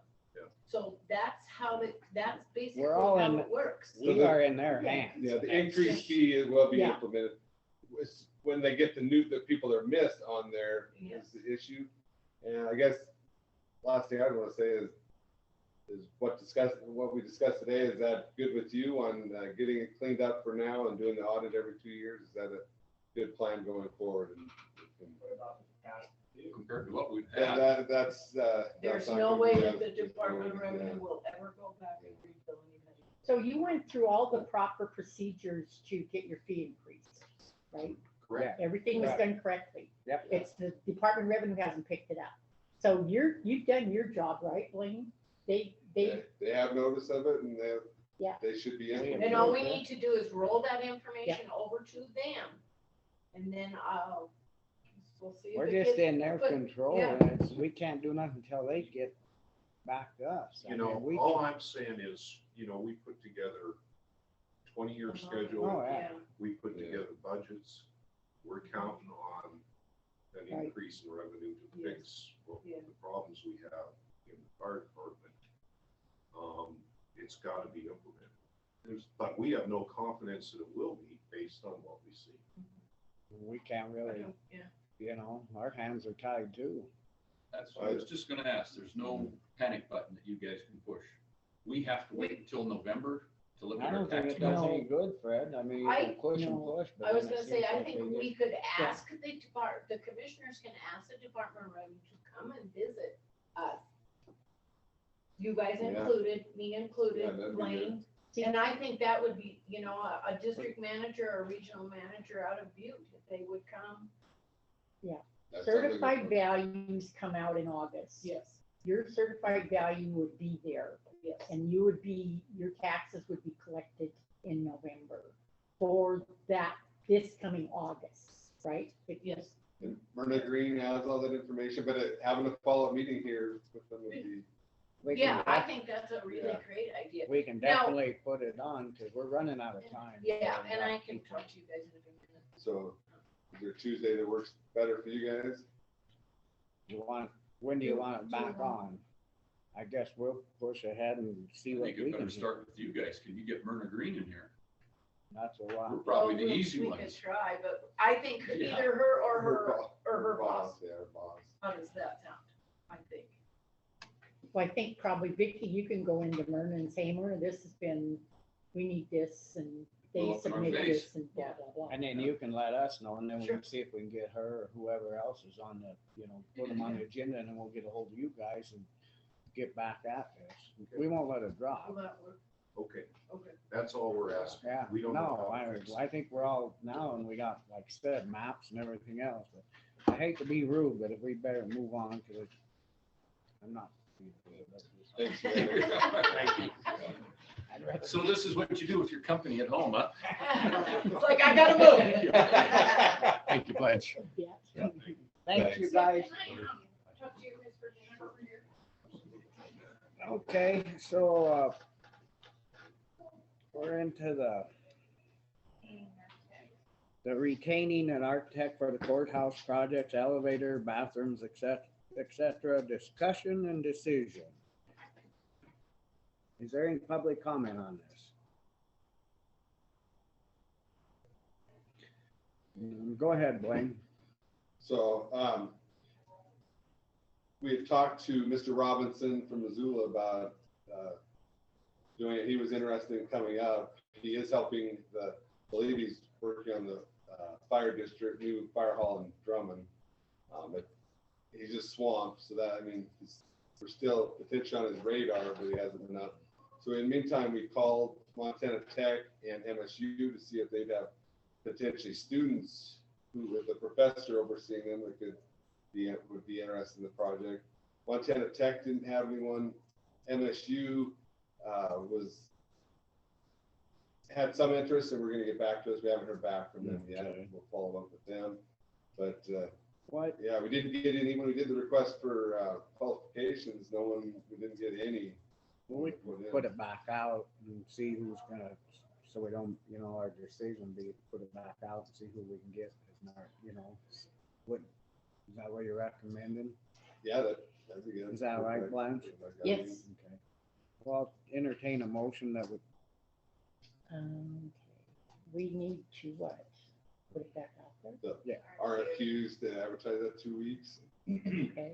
To have it on the agenda on second Tuesday in May, okay. May 17th, or do you want longer on?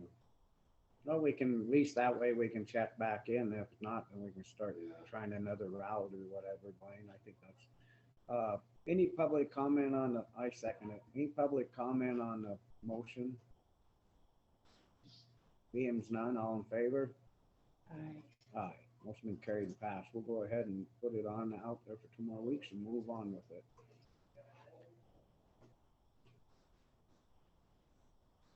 So We why go are off. we having problems? But yeah, we got off for 5 minutes. Okay, so it's 10:35. We're back on with Mako's Broadband Summit Report. I don't think we got any on this. I'm teasing you, Billy. Go ahead, Billy. So, the Broadband Funding Summit, it was a lot of information. I will try to explain it in a not confusing way.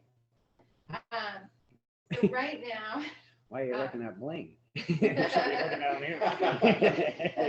gonna do a vote. Because I'm hoping his technical mind will empower me. So right now, the way ARPA funds came through with broadband, they were legislated under Senate Bill 297. Yes, 297. So the way it's set up right now, counties can't apply for that money. Providers can apply for that money. Counties can partner with providers and they can help provide match. Right now, providers can they are required to do a 20% match. Counties can work with providers on this. However, there is some arguments on what money can be used for match. Your MAG funds, which we don't have any because we allocated them towards the town, cannot be used. And they said to rely on your county attorney to see if your direct allocation funds can be used as match. There's some stipulations under Title II of Senate Bill 297. One issue though, we don't know if we're gonna have Any, any. I mean, yeah. And we do have Blackfoot coming in later today. They do have a huge project planned. They've been working on Georgetown Lake. They've been in here to talk, and they do have plans to go all the way through our county. Regardless, I think they'll have more on that. But Would- anyway, this Would is they how, be somebody we can partner with? Is that what you're saying? Is that what I? potentially, yeah. my preliminary opinion would be that if you have extra ARPA funds that potentially could use, and just under the health and safety alone, and health issue, that you'd be helping providers that are potentially in the courthouse as well as around the county. So Yeah. that'd be my preliminary opinion. I think you had extra funds. Yeah, they had a lot of members of Highway Patrol too, earlier. I don't think the sheriff had a lot of interest, but they had that thing earlier this year for NACO where Highway Patrol wanted to redo their radio thing. They were at the summit kind of talking a little bit on that. But that's kind of how the program is set up right now. It's being administered through the Department of Administration. And the Department of Administration has a website set up right now, and it is the connect.mt.gov. And on there, they have these maps set up where you can go on, you can look, you can see like your area, and they really push back on counties to go in there, look at the speed in your area, look to see if you're served or underserved, and report that data back to them. The applications for this are coming up fast. They're April 29th, April 30th is when they're due. But that's kind of what the program looks like right now, but it's going to change. It's going to be transferred under the NTIA, which is going to be part of the Infrastructure Investment and Jobs Act. And at the summit, there was actually 3 members from the NTIA there, which was super cool. And they have a couple of different programs that they're going to do. The one that's going to open right away is going to be the Middle Mile program. The applications for that are going to open on May 16th, tentatively. And the Middle Mile program is basically like if we had high-speed internet here, and let's say up at the school, they did, but nowhere in between they did.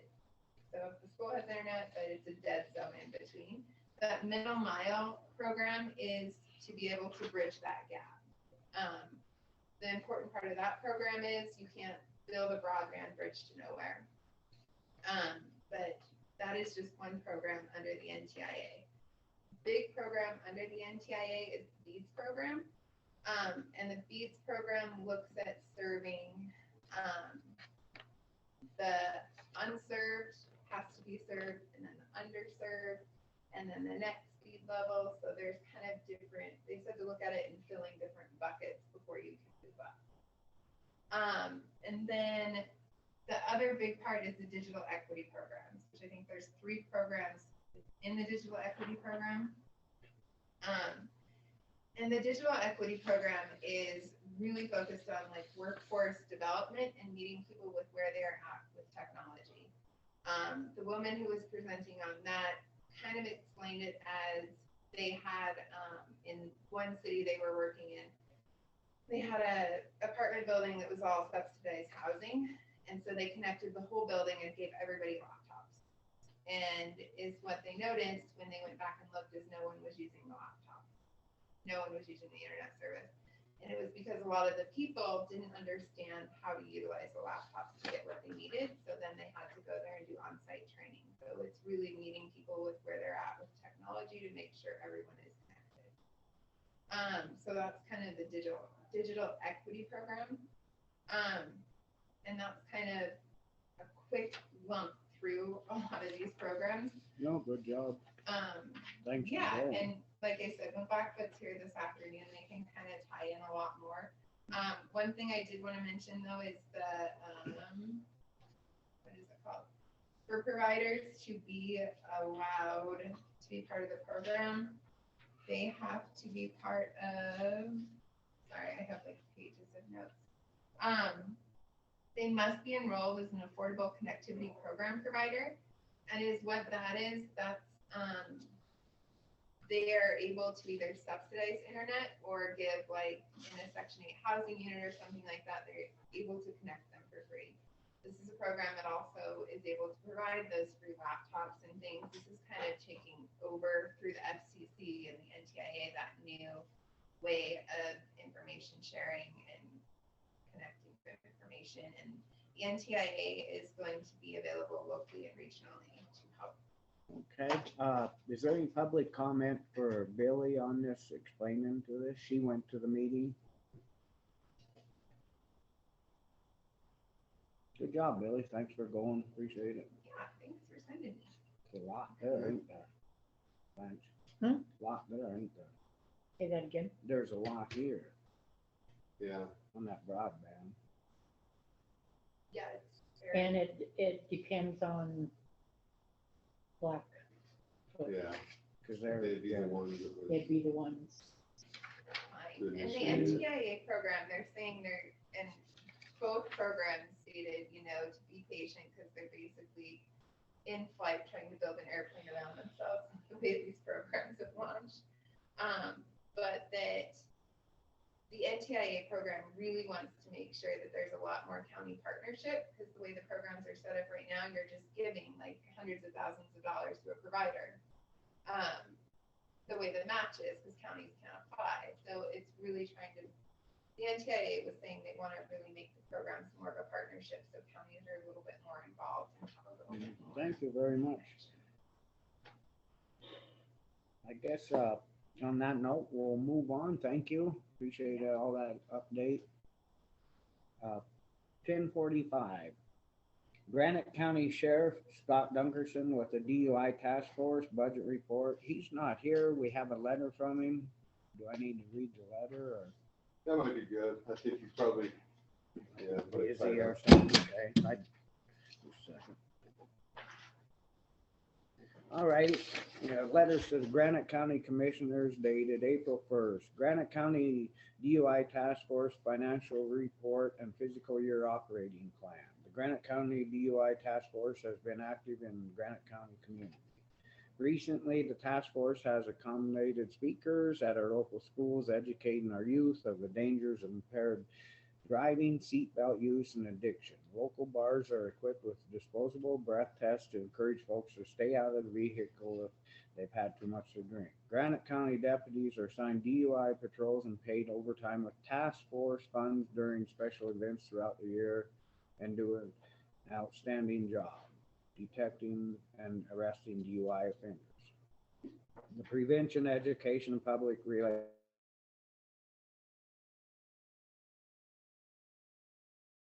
drug and alcohol related deaths on Montana highways. The total funds available to our task force is $2,200. This is Scott Dunkerson. I am currently looking at other sources of funding besides driver's license restatement fees for the task force, and we'll be discussing those sources in an April meeting. Please feel free to attend our next meeting, May 4th, in the district court. If you should have any questions or concerns, or you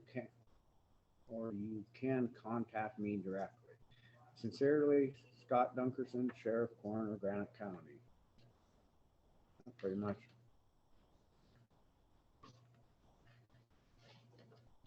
Any public comment on it? Whoops, sorry, Bonnie.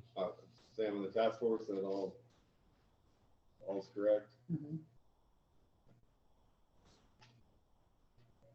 Hey Blaine, did you, I had heard from our tobacco prevention specialist that there may be a possibility for alcohol tax dollars in counties to be funneled into DUI task force for prevention. Is that real or true or?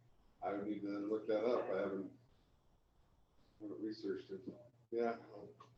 Well, what do we do on this decision where it's saying discussion decision? Just let him make a motion that goes ahead and goes through with this? He's basically giving you a report Yeah. on what he is doing, and it's just an ongoing report on So there's not his really a. task force that's Is it- been in the budget for quite a few years now, I do believe, and Scott has taken care of it. So just be budgeted in the next, Yeah. it'd be again, look at it in the Yeah. next budget cycle. Yeah. I just see where it said decision, I thought I better. My bad. No, you're. But- Alrighty, Interested in alcohol tax dollars, so. we'll do a little-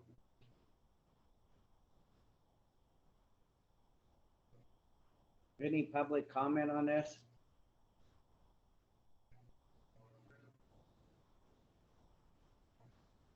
Okay, can we go off for till next one, please?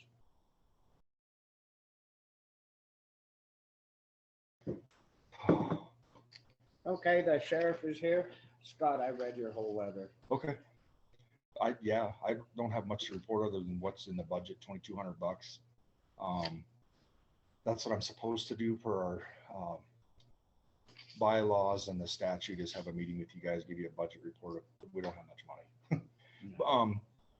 The DUI task force is, we meet quarterly, and I think we do a pretty good job of, arresting DUI offenders, drug and alcohol related offenses. Blaine, we skip those cases up to him a lot of times. He does a good job prosecuting them. A lot of convictions on those. Overtime patrols. We haven't been doing a lot of those recently, but some of that money, reinstatement fees, goes for overtime patrols for the deputies on like Memorial Day weekend. I know we're going to do one. So it gives us an extra hand in the field to deal with specifically that stuff, which lately has been really nice. Prevention and education, we've had some speakers come into the schools. Well, one speaker, we're working on an additional one before the schools get out this year, talking about the effects of drug and alcohol and driving, drug and alcohol in general, but in specifically driving with our youth in the schools. One of our members of the board is actually a student at the school that has been really good at kind of orchestrating some of that, bringing some of the talks in. The last talk was a person that was hit by a drunk driver, and that had a profound effect on our youth. I know it did, because I heard stories from like one of the grandmas give the kid a ride to somewhere that day, and they were talking, and it really impacted her. Good. The effects of all that. So that's the education and prevention we're trying to do. Well, there's some breath tests throughout some of the bars in the community that people, if they've had too much to drink, potentially take that and kind of see where they're at, if maybe they shouldn't be driving. Gift cards for designated drivers. If I actually give my last one to the highway patrol, because patrol's involved with this as well.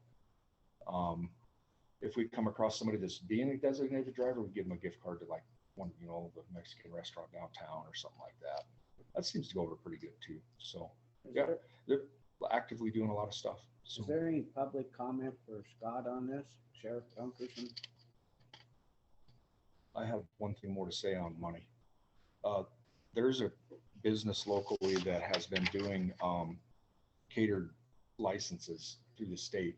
So that their beer and wine license, if they cater an event out Stumptown or wherever, Granite, Ghost Town, and they serve alcohol, they have to have a catering license, which each one of those licenses is $35. And this particular place started doing them in February, and we're already up to $2,205 total. They do quite a bit of these catering licenses, is what I'm saying. And that's being deposited in the general fund down at the treasurer's office. And what I'd like to do is take those fees, because we're not getting a lot of reinstatement fees from the state of Montana. There's just not a lot of people paying reinstatements. I think our last deposit was $300 for 3 months or something like that. But I'd like to take that $35 and put it into the DUI task force budget. I guess we'll probably meet again in June about budgets, the sheriff's office budget. Okay, so that, she's putting it in the general fund now? You know what, Blanche, here's the printout. Yeah, that's where it should go, and then you guys decide. Well, where- can't we designate because the tax force is in the Yeah, general so in fund? the budget process, Yeah. you can. For We the can line take item, that, just yeah. put it, because you do have a revenue account, don't you? Yeah. I think that money would be pretty well spent on, we tend to focus on the youth and the high schools and whatnot, but it'd be really good for education and prevention. I believe we could use that money for that kind of stuff. And One thing Billy just brought up is the potential use of alcohol tax dollars to go to the DUI task force. And I I haven't don't know. researched that, but I'll research it. this is gonna give the task force a pretty good financial Yeah. boost to, Yeah. do whatever we want to do. Really, So so, the alcohol monies that we get, we give away, right? To the, yeah, so they're used for a good purpose there too. Yeah. I mean, yeah, would you be interested in sharing those between the task force and them, or?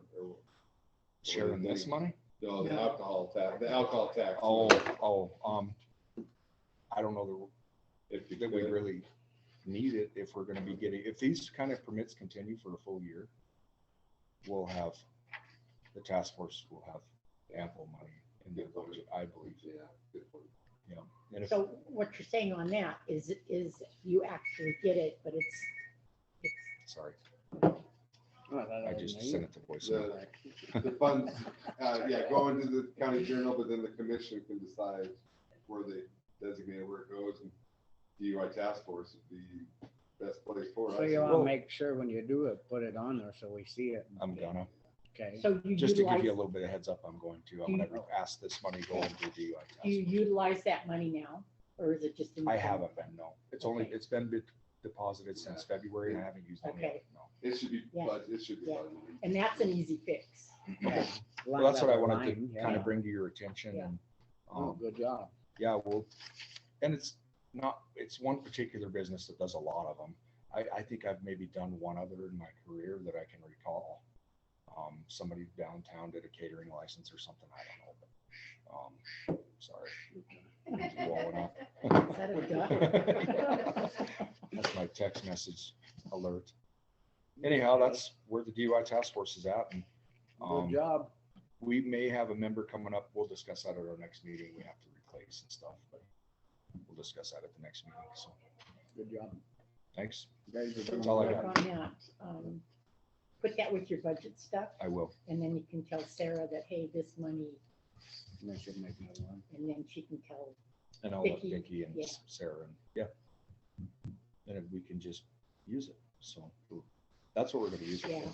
We're gonna use it to, I don't know, bring anything into the schools or downtown or whatever. You know, like the alcohol free, they were having Flint Creek Valley Days for all the kids down there. We could contribute money to that, stuff like that. So, Youth Cares is supposed to be coming into the schools for prevention. And I have their contact information. I kept bugging them for a while. who now? Youth Cares has contracts where they're supposed to be coming in and doing prevention. They get money from the state to come in and do That's prevention. news to me. I know, I started calling them nonstop and they didn't have anybody hired. So then she hired somebody.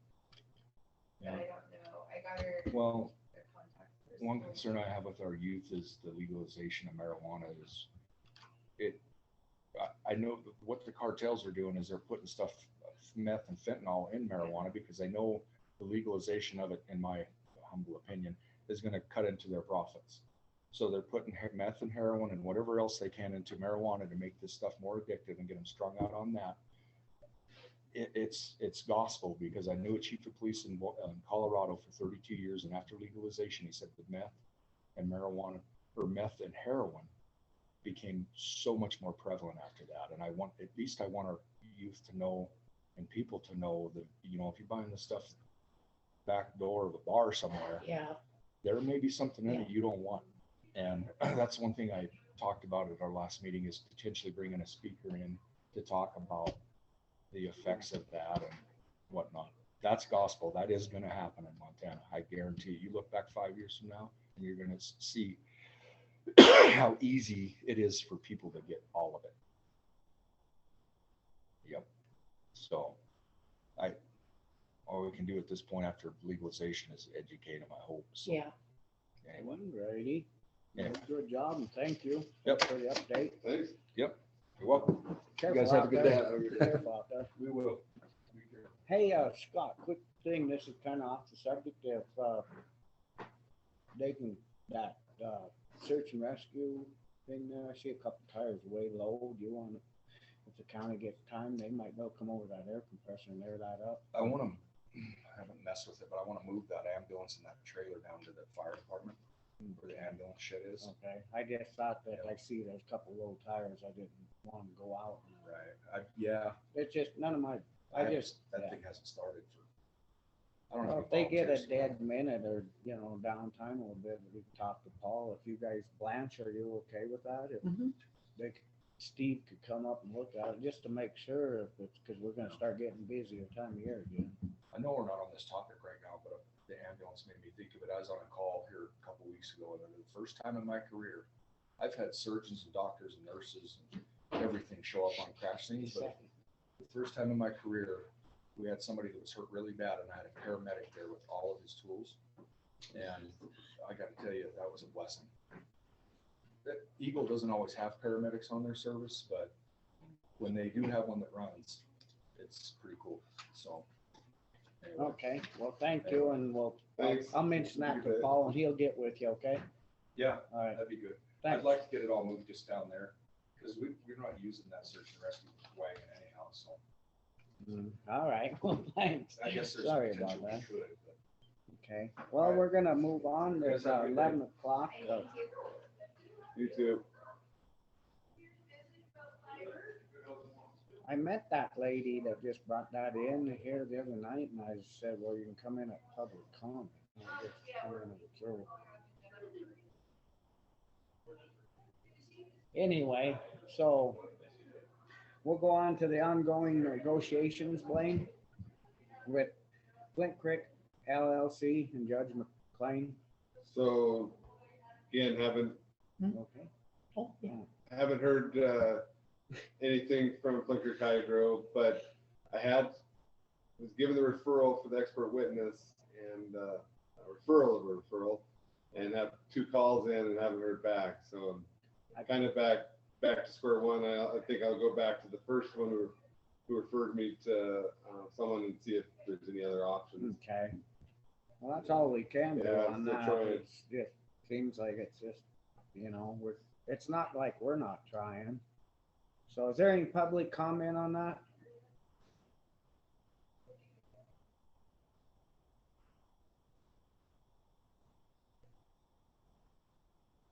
We'll go off until the next agenda item, please.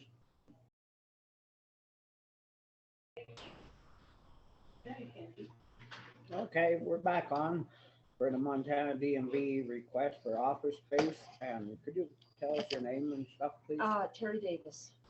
I'm the regional manager for driver services for the Western region. Oh. You're on. I'm on, okay. Okay. Well, what my idea is to see if there is a place within the courthouse where driver services can establish a small office. The intention would be that we could provide more services to your area. You've got, situations in your community, like you've got local banking and you have, we could potentially set up a full service type of driver licensing station and then offer, instead of once a month, start out with a couple times a month. And honestly, I could foresee it moving even to like once a week. We had I have run an office in Superior now for 11 years. When I first started, we had, there in Mineral County, we were in the very same kind of a situation that we're here in this office, where we shared the counter with title and registration. And our business got to be so much that it was interfering with title and registration, especially when it was time for property taxes to be paid, and the traffic that was coming in and out of there just got to be a problem. And they found us a little office just downstairs from them that allowed us to set up, and we could come and go and open it as we needed to. And so we started with, increasing services to twice a month. That turned out, that helped for a couple years, and then we had to go to once a week.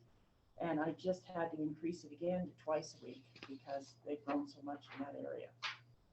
And so I'm seeing that you guys, just looking at the numbers you've got going and how, like right now, we're 80 days out to try to get an appointment here to renew a license. And we're over 60 days out to try to get a road test or written test in. And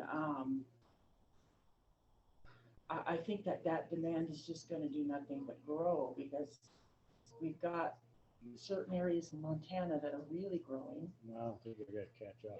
So Yeah. one question, Sure. you closed the Anaconda office, Mhm. and you'd want to do more in this because it's more centrally located, or what? Well, Anaconda had some other problems. We could not get a good location in Anaconda, and we were in the senior center there, which was really a problem for those folks, especially through COVID. They had to shut us down for a while because of how vulnerable the senior citizens were to that. So they didn't want, just the public coming back and forth. Have you looked here at a place then? Is that the deal? Within the courthouse, we've had Well, I Yeah. have another office to show you downstairs, but we Okay. looked across our hallway over there at that one. At So the you conference were room. saying that you just needed a small office. Yeah. And that one downstairs. Downstairs is a is small a office. small office, and then it's handicap accessible. Okay, what if, now this is just, okay, so is it worth trying to fix that up as a small office, or go ahead and go in the bigger one on the assumption it's gonna get bigger? Yeah, I don't know. It's just a question. I mean, Yeah. you could put a lot in down there if they gotta do that wiring and stuff, and then why don't the person just plan on going to a bigger office, and if you don't use all the room, you don't. Well, the advantage to having the ability to wire it the right way would allow us to issue real IDs here as well. That's why. Where we can't do that now, because we have to have a particular kind of scanner that has to be directly into the network and secure and all that kind of thing to Well, scan yeah. people's documents. So it's a service we're not able to offer here in Phillipsburg. Well, if you're that far behind, you don't wanna lose some more time for getting set up. Let's take this is just me talking, take Yeah. it and go to a bigger office so you can go ahead and help the people out, and it's gonna get a bit more, and like you said, 80 people behind now. Holy So are they smokes. all local, Grant County residents? There are a lot of local attention, but then there are people that I've noticed in the western region. It's a little different. Like when you get over on the east side where Billings is, their offices are spread hours and hours apart. My offices, I've got like Eureka, Libby, Kalispell, Polson, Missoula, Thompson Falls, Stevens. I mean, they're all like within a couple hours drive or less from each other. And so I see a lot of folks like Missoula, Stevensville sees a lot of Missoula, and so does Polson. And, Polson sees a lot of Kalispell, and so does Libby. And so I see a lot of people driving around to the first available appointment they can find. Because my offices are averaging about 60 days out to try to get an appointment anywhere in this region. I mean, we live in the pretty part of the state, and things are selling like crazy. And I mean, we've got, the Flathead Valley was kind of leading it, and then Bitterroot was short behind Bitterroot Valley. And it's just, I see communities like Libby, because of, the asbestos that they've had to deal with for all these decades and the cleanup, their growth was really depressed for a long time. This last couple of years, people have found out how inexpensive it was to buy things in Libby, and they're going to places like Knoxon, or, you know, people are buying homes. You know? Well, So, and, yeah, you got so many people coming here just Yeah. for different stuff, and they get there, you know, a lot of these places are saying, hey, your driver's license, do you know your driver, you know, they Yeah. get up. Yeah. I don't know, it's, I So guess, what you're saying, Scott, is that we've got this office up here and they're gonna designate it as kind of a multi-purpose. Would that work for you, where Have you somebody looked else at could be it? in there when you're not in there? Yeah, Yeah, do you have to have exclusive, I mean, if they No. use it for meetings or? no, all we have to do is make sure that we secure any of our, you know, like that our computers are shut down correctly. And that if we have, you know, like people's files and things like There's a that, they're locked up. well, there's a vault. There is a Yeah. vault in there. There, So- yeah, so it's, you know, and that just, and allows us then to be multi-use, especially if it's a situation where, you know, we have a little bit of room to say, okay, right now we're coming the second Monday of every month. What if we did second and the fourth Monday to start with and see how that did? Because I'm proposing that we also be able to take our own payments, so we don't have to worry about Highland Registration taking the money for us. And that, you know, we would take care of our own deposits and all of that kind of thing. Well, okay, would you wanna go look and make sure before we make a decision that, Are we making the decision what office we're giving her permission to come? to yeah, Granite well, it County? says, you know, it's a request for office space, so. You haven't showed them to her? Well, she did see Yeah. that one, but she hasn't seen the one downstairs, but I think either one, honestly, Right. as long as you guys agree to. let And this them hasn't been come made in. available, Yeah. this office here. Yeah. Go ahead, I Blaine. think the motion could be, you agree to it, subject to a mutual agreement on the specific location. Yeah, That's fine for today, and then yeah. would you then send a proposed agreement over, or how does that work? We could do that, because I know they're gonna need a memorandum of understanding Okay. so that everybody's comfortable with what we're doing, and I still you have a template, and that's. Yeah. Fine. Yeah, we fine do. with it. We've had one in the past. So. yeah, Okay. yeah. And then they have, you know, then you guys can, you know, if there's something you want us to do or not do, then you can put that in there, because of course, we'd have to make sure that it was secure for you too, that when we weren't there, it was locked appropriately and, you know. Just so- for clarification, you're talking about basically you're benefiting Granite County, so a rent-free type deal, is that what You you're know, proposing? we've or- had different situations with that. Now, like, Mineral County versus with Superior, they don't charge us anything. Eureka, we're in their county annex building, and they charge us a minimal amount of rent. I mean, it's very fair. It's more than fair, but we do actually pay a rent to them in Eureka. And that's another example of, I've been with driver licensing now for 19 years, so I've got such a history with these places, but Eureka started out as once a month too. And now we're doing it 2 days a week, every week, to try to, you know, so when we built up to that kind of volume and that we needed, you know, more of a space that was actually open a couple days a week, you know, so it depends on how you want to do this or see this, but I would get you with I'd get my top folks on that, and then you guys could discuss with it what you thought was fair. I'm not Chuck either. I'm Yeah. Clay Bradford. Yeah, it's like- Just sitting in his chair. Yeah. Yeah. But I've reviewed you guys' model contract. Yeah. before and everything. Lance, you have a comment? Did you have a comment?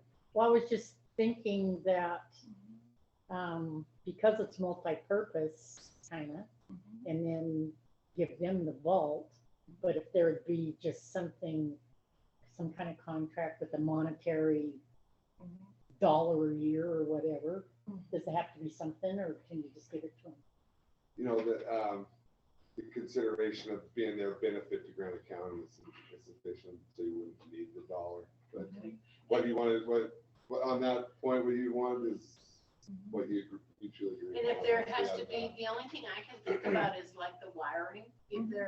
If they need the wire run like across the room or something, is that Is that, you could just let the state know and then they, you Yeah, guys take care of the expense, so that we're not charged anything for it?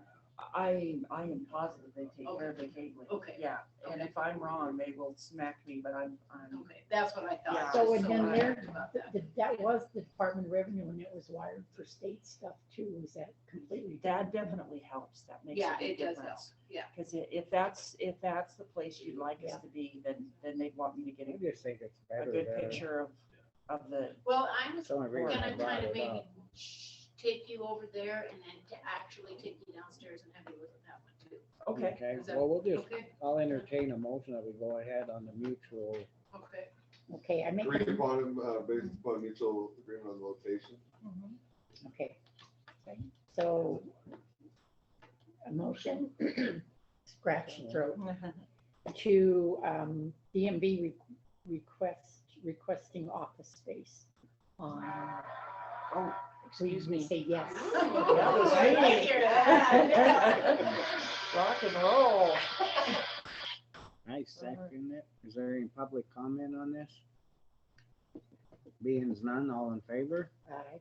Aye, motion been carried and passed. Yeah, if you want to take her and look, and then Okay, sure. we'll just move on.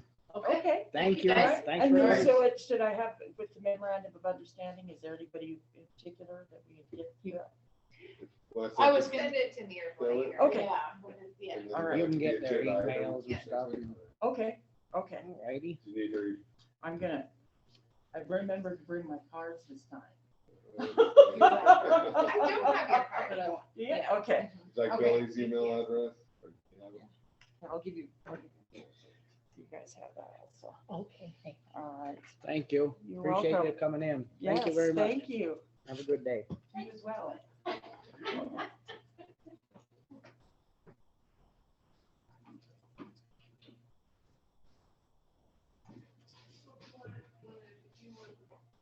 Definitely benefit. So I guess anyone can get an appointment, but Oh, yeah. if they can increase the I would like to times. get my good ID. Did you guys sign in? Oh, yeah. Yeah, would you please? And come on up for 1 minute out. We'll go ahead and I'm gonna get up here.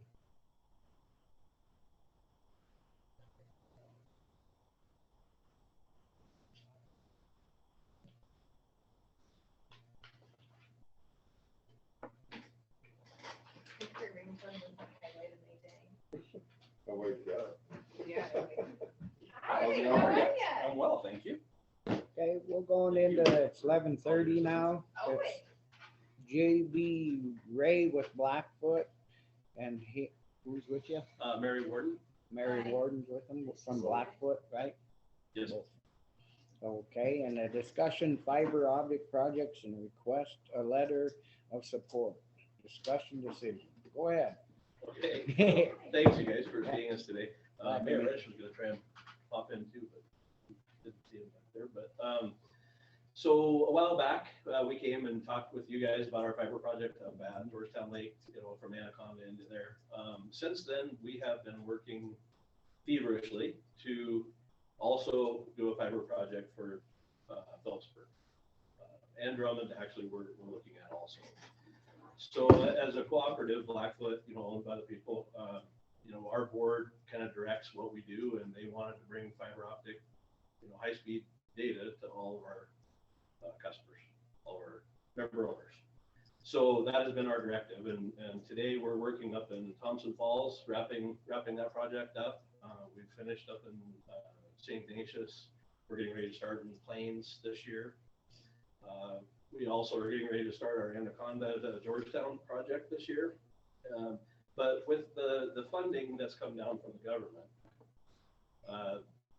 you know, a lot of those infrastructure bill dollars became available to each of the states. So the states now have a Montana Reconnect, it's called, and it's to help provide companies the ability to put more infrastructure into the ground to offer high-speed data to rural Montana. So Blackfoot has been applying for an application with the Montana Reconnect to receive some funding to help us with the expense of what it costs to put fiber optic cable in the ground. The Phillipsburg project is gonna be roughly close to $20 million for us to be able to put fiber to all the homes that are currently our customers today. So that includes everybody here in town, all the way out to Maxville and up towards Brock. Includes all the way to the base of Scalco there at Georgetown Estates. As part of our, phase one would only go from the town to Black Pine to Georgetown Estates, but the second phase of that project that would take place the next year would be everything down Scalco, Rock Creek, Upper Willow, basically everywhere we have service today. What's this gonna do to our bills? It's gonna actually help them. In most cases, people who have a high-speed internet DSL circuit will either be paying roughly the same or less in most cases, believe it or not. There are a few grandfathered old speeds that were out there because people are so far away from our equipment, whose bills may be $5 more kind of a deal, but their service is gonna be completely different. Fiber optic service doesn't have the rules and regulations of copper. Basically, you're governed by how far away something is and how far that electrical signal can be sent. Fiber optic, different. We use lasers on glass to determine that distance. So that kind of rule goes away. Our base package will probably, our intro first package that everybody will get automatically will be 100 meg by 100 meg. Most people in town either have a 15 meg, maybe a 10, maybe a 4. There's very few people that have a higher speed than that, they'll have a 40 meg. And I know the numbers don't necessarily mean something to everybody, but I mean, if you were on a 15 meg circuit and you switch over to fiber and now you're at 100 meg, you're gonna see a Zing. Yeah, exactly, yeah, right. It's like having Mary push you on a swing versus me pushing on a swing. It's gonna be a lot faster. But anyway, so our CEO, Jason Williams, and I spoke with Mayor Reddish and City Council. I believe it was the beginning, their last meeting. I can't remember the exact date.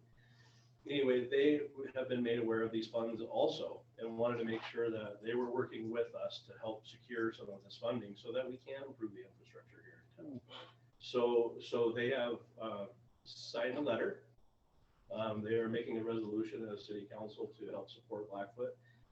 These applications that we put in, the more community support we get from not only ranchers, and business owners, but emergency personnel, county commissioners, mayors, city councils, we get more points awarded to us for that application. So is the town of Phillipsburg doing a letter plus a resolution, or just yes, they are? Yes, they're doing both, because they're very excited about this because Just a second. we're bringing a few jobs into the community. I reached out to Mayor Reddish late last week saying we have an open construction position available that'll be based out of here. So if you had anybody new. We have a public comment here. Sure. I was letting you explain. I want him to know that I was letting him finish. Oh, okay. I don't know how you. I just sent in a request and you. Okay, are you off? I was Hello. letting him finish explaining. Who are you? My name's John Kane, and I live on Rock Creek. And I am calling, representing the community. We have the Rock Creek Protective Association, which has been around since the 70s. And I'm a member. The reason I wanted to comment is because for the past 4 years, and Mary, you know all about this, that we've been in a dispute with Blackfoot. Around 20 years ago, we're not sure when, and that's a question I'd like to ask, the federal government paid for fiber optic to be installed on Rock Creek from about mile 5 to about mile 9. And we've been waiting. I called in 2013. I was told, just be patient. You're going to get fiber. It's in the ground. My dad told me that was true. And then in 2018, we found out one day they apparently Blackfoot gave it all to one neighbor, one of the richest families in Montana, my next door neighbor. And when we asked what happened, we weren't told. When we told when are we going to get fiber, we weren't told. When we one of us, myself, was actually provided an order for fiber. So the question is why did the federal government, we, paid for Excuse me. fiber on Rock Creek, but only one household is currently using it? And why were we previously on the timeline to get fiber, and now we're told we're not on the timeline to get fiber anymore? And the reason is, of course, it's not there. And one last comment. When we asked Blackfoot, why don't we have fiber, we were told because how much it would cost. And we asked, well, the Rural Broadband Opportunity Act paid for St. Ignatius, for Thompson Falls, for Lolo, and all that. And the point is Blackfoot refuses to communicate with us. So we've hired an attorney, a law firm, and we are filing a Freedom of Information.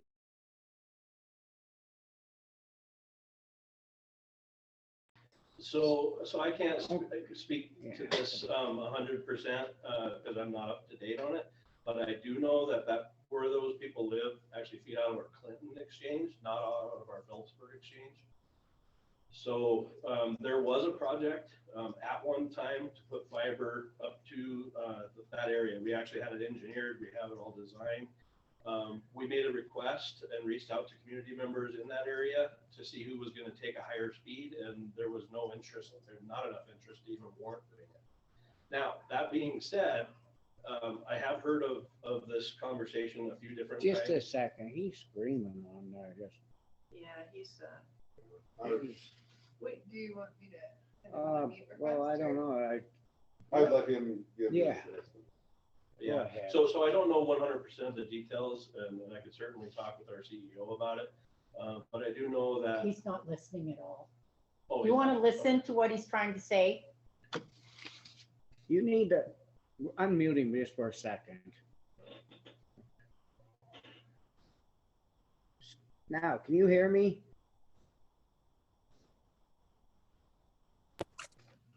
I can hear you. Okay, yeah, you need to let him explain. We're not gonna get into a great big. No, we're argument. not. I'm not asking for an explanation Hey, because this is going to law enforcement. I just want to me, let I'm you guys know this is happening at the federal, at our congressional. Sorry about that. Go No, ahead. that's okay. Some of the money he's referring to comes from different places. So there was a ACAM, it was called, funding, and that's what we're using to help supplement some of the costs for our areas. This funding is called the Montana Reconnect Act, which is different dollars, whether they come from the same pool or lump them into there, could be, but the actual name of these dollars are different. So these dollars, we actually, will apply for, and we may not get, because every company in Montana, especially in rural Montana, are applying for these same dollars, and there's only so much of the money coming out this year. Now, next year there'll be more money. The following year there'll be some more. So we will keep applying for the areas that we don't get. Now, Phillipsburg, like I said, is going to be close to $20 million. Blackfoot is planning on spending that money whether we get this grant or not. Because we committed to our owners, to do this. So while we're still going to do it, if we were to receive some of these funds, it allows us now to build out in other areas that we won't get those grants for. It gives us more money to do more things. Yeah, I think we've been strategically trying to figure out where to put fiber for years, but it's so doggone expensive. And then COVID, it's like a fire hose started shooting at us about, okay, everybody needs internet. And so all of these grants are coming out now, and it's just sort of flooding us. But to try to manage that and start where it's going to make the most impact and make the most sense to get the most people that we can, that's why we've done the schedule that we have. And so. So are you asking for the county's support or also to be a partner, like a partner in the grant application? No, I don't believe that we're looking for that partnership in the grant application, because it would, in order for you guys to do that, there's a percentage of dollars that have to be submitted. And while we understand a lot of areas are not capable of that right now. So all we are looking for is support of Blackfoot doing a fiber optic project in Granite County and in the Phillipsburg area and in the Drummond area, because when we're done here, we're moving to Drummond. And then we're going to start working our way back towards Missoula as we go. Yeah, So Way rather be in support than, I don't wanna get put into our. Well, and you know, here's grant the and thing is that, you know, if we were to receive dollars for Phillipsburg and Drummond, then maybe that allows us to do Ovando sooner than waiting until we have enough money to do it.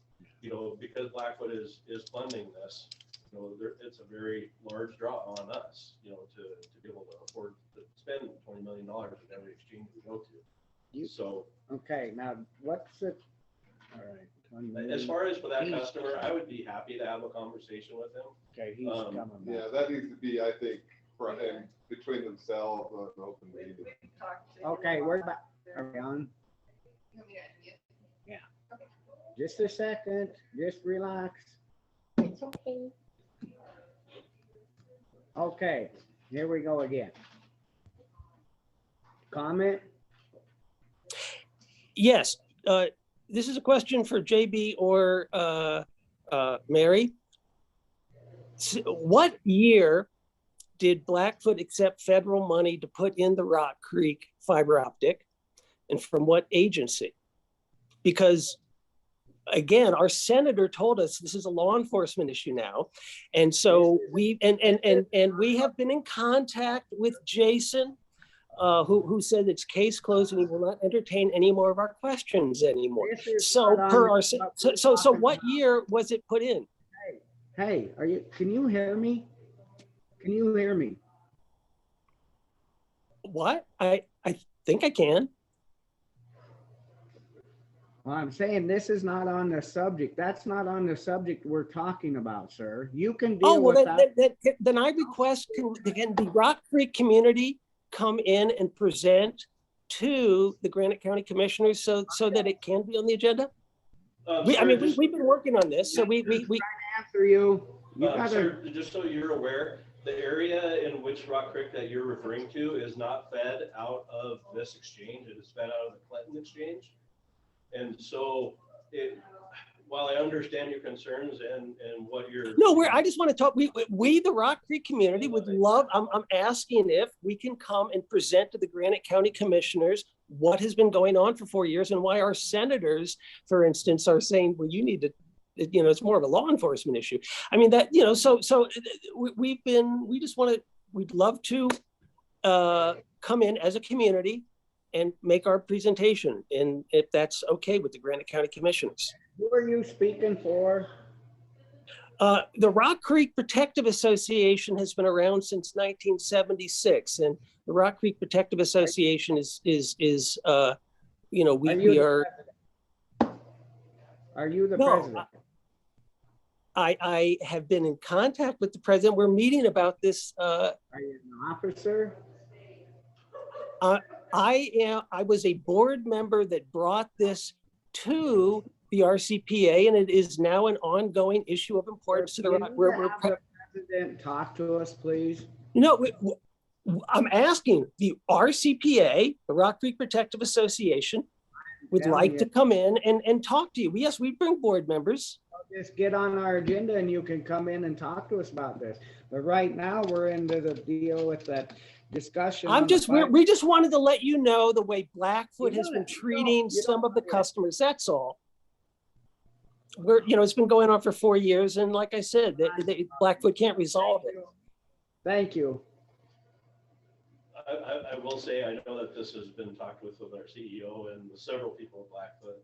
I don't know all of the things behind it, but if there is not a need for us to spend thousands of dollars to put fiber to every home because people won't buy it, it's not a good business decision for us at that point during that time frame. If they feel like you violated the law, they have their civil remedies. Well, the thing about it, you know, if they don't want it too, they don't have to have it. Right. So, I mean, if they're not satisfied with what you're doing, get somebody else. Well, and just so everyone is clear, you know, our goal here is to, you know, replace all of our old failing copper cables that are feeding to everyone. So we will be shutting down the old copper services. So everyone will be, you know, on fiber at that point. But I know a big point of talk is downtown Phillipsburg by the brewery, where the phone lines go across the highway right there. I know that's a big thing that they really want to happen. So when we were talking with the city council, you know, said we would focus, when we do get fiber here, we'll focus on the people that cable feeds so that we can cut them, you know, give them cut over fiber. And pull that Okay, cable. we have another public comment. Go ahead, Elena. Thank you, Elena Gagliano for the record. I'm sorry, the gentleman from Rock Creek, I didn't get his last name. It's John, what was his last name? Okay. K. K-A-Y?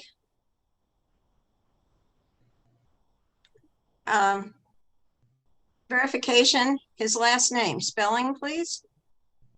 K-A-Y, I think he said. K-A-E. No, K-A-E. I'm trying to read his. Just a second, he's gonna spell it. Just a second, Elena. Thank you.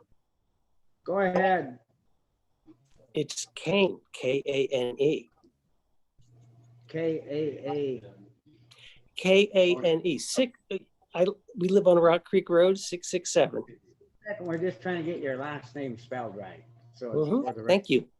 Thank What you. is it? Thank you, Mr. K-A-N-E. I appreciate that. Okay. Anyway, go back to you, JB. Yeah, so really, we are here hoping that you will support us like the city council has and some of the local ranchers in the community, and support us with the letter, not only for Phillipsburg, but for all of Granite County, including Drummond, so that we're able to submit that in our application and score some extra points to hopefully be awarded the funding to help us.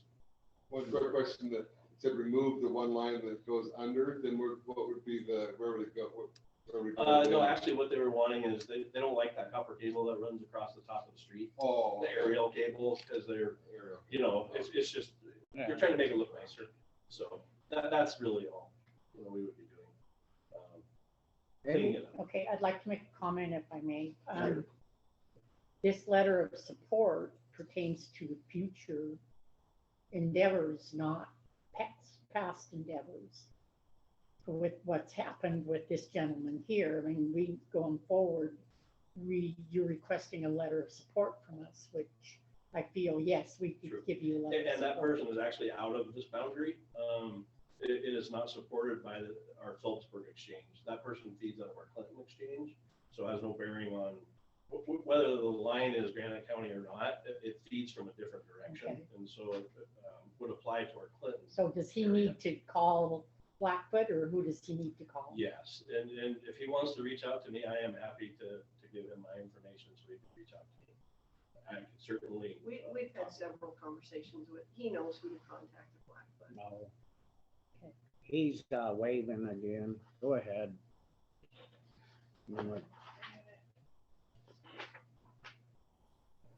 Again, since it's been 4 years, our senator has told us that we need to go to the Inspector General of the FCC. And JB, if you will tell me what year it was installed, then we don't need to file our Freedom of Information Act request, because Jason refused to tell us what year the fiber optic was installed. So please tell us, and then when we meet with the Granite County Commissioners, we'll let them know if you told us that very simple thing. It would save us money from a attorney. Yeah, I do not know the exact date that the fiber was plowed in the ground. I'm sure you could find out. It's in your files. I certainly can. I just don't know off the top of my head. Oh, I know. Well, nothing to do with that. Okay. Okay, we're not getting into that. You can deal with that on your own with it. Yeah. Thank you. I'd like to make a motion Go ahead, Blanche, sorry. that we give a letter of support to Blackfoot Communications for their Connect Montana broadband program. I second it. Public comment. Being none, all in favor? Aye. Aye. Motion been carried and passed. Thank you very much. Thank you. We're excited to upgrade our network and bring fiber to the community. It's an exciting project for all of us. So he was just complaining on something that happened in the past. Yeah, I mean, you gotta, when you give comment, it's gotta be on what's What's on present, the agenda. what's present on the But he agenda. wouldn't even listen. I mean, we're trying to move on, you know, I want to hear his complaints, but we're 40 years ago, whatever he's saying, I don't know. I'd be happy to, I'll share this information with our CEO and maybe ask him. If you can give him that date, maybe that would help. Maybe reach out to him and Sure. whatever. Yeah, I'm not familiar with that whole process, what happened there. Certainly I can find out. Well, good luck with everything on that. Thank you. Thank you guys very much for your support. It's Appreciate Yeah, we exciting. really appreciate it, you guys. It's Appreciate exciting. you working with us. And So you're done with Thompson Falls? Well, yeah, we've got drops left now. Our main line is all done, close to a little over 400 miles of just main line. Wow. That, and then another probably a couple hundred miles of drops to people's homes. It's been a very long, difficult project. A lot of rock up there. Gonna So- hit a lot of rock down this way too. Yeah, yeah, but there's Big a rock. little bit of area that's not rock. In that area up there, it's all rock. Yeah. But no, we do appreciate it. But yeah, we're getting started on our Anaconda project. We've got about 83 miles that we'll do this summer up and around Georgetown, and hopefully start turning people up towards the end of the summer. Good. In that area, and then next year will be a really big push in that area to get a lot of drops done. So We'll be what? starting here. 2 years out? So this will start next year in this area. Next spring. And we'll basically start from where our CO is, and we'll work all the streets and everything on the way out to build out. Once the fiber gets put into the ground, then we have people that come in and have to splice it all. That takes a lot of time. And then once that's starting to happen, we have to plow a new drop basically from the home to where it's at in the ground. Then Splice that, schedule with the customer to cut over, get them converted over to the new equipment and everything. And that's on some of that permit stuff that you can come and talk to us about when you were talking about the new pedestals and that where you're plowing in. Yeah, and so none of it'll be above ground. It'll all be flush with the ground. They're called hand holes is what we call them. Yeah, they're just a plastic box that'll be flush with the ground. It'll clean things up for everybody, and we just need to make sure we're, working with your city guys and the road guys to make sure that there's no conflict with them. We'll have our engineer do that. So, Well, I appreciate everything. Sorry. yeah, no, and I understand, concerns, all that. I get just the wrong area for us to talk. Yeah. Yeah. So thank you guys very much. Thank you. Thank you. Have a Really great day. appreciate your time. Thank you so much. Nice to meet you guys. Thank you. Nice to meet you. Appreciate Nice to meet you too. Welcome. You're- Yeah, thank you. I am. Thank you. Oh, okay. Yeah, Nice so- to meet you. Yeah. Nice to meet you too. And I heard your last name. I knew you were You some associated relation me. to Paul. Yeah. Yeah. That's Don't awesome. hold it against me. Great kid. I'm much nicer. Oh, I like Paul. He's fun. Thanks, bud. Have a See good ya. day. Yeah, Thanks, thanks. guys. Have a great day. I've got to remember to bump. I see you put it out twice today. Yeah. Yeah, people will bump if you just, or Yeah. you do it like that and it's off. It just, whoa. Since there's no public comment on this stuff, I make a motion adjourn. I second it. Oh, he's waving. He's got. Hi. Oh, hold on. Hmm. I'm hitting buttons. Do you want me to unmute? Yeah, because we're still on it. Yes, we probably have to. Go ahead. Go ahead. Hello. And I didn't mean to, obstruct or delay the meeting, but this is a community issue. The question is how do we get on the agenda? Who do we contact? I mean, What's your the president's email and that we can send you and every Actually, I've been working. I'm working with the secretary. I'm just and it's trying the- to tell you how to get on there if you'd listen for a second. Well, the president probably won't attend. It would be the secretary who would attend. We'll give you Billy's how to get on, okay? Yeah, and I like I said, how does the RCPA contact you guys to get on the agenda? This is my question. So you will contact me. My name is Billy Kowalski. I am the commissioner's assistant. And you can email me. My email address is on the website, but it is bkowalski, so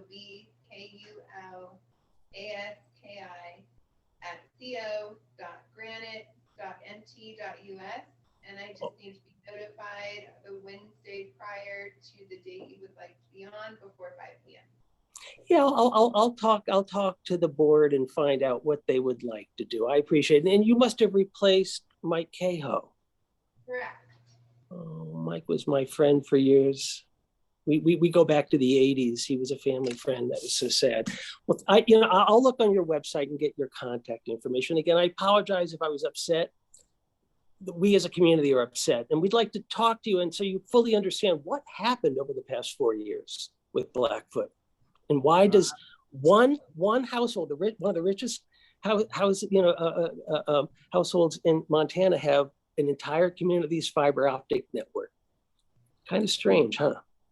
Hey, thank you very much. All right, thank you. Have a good day. You too.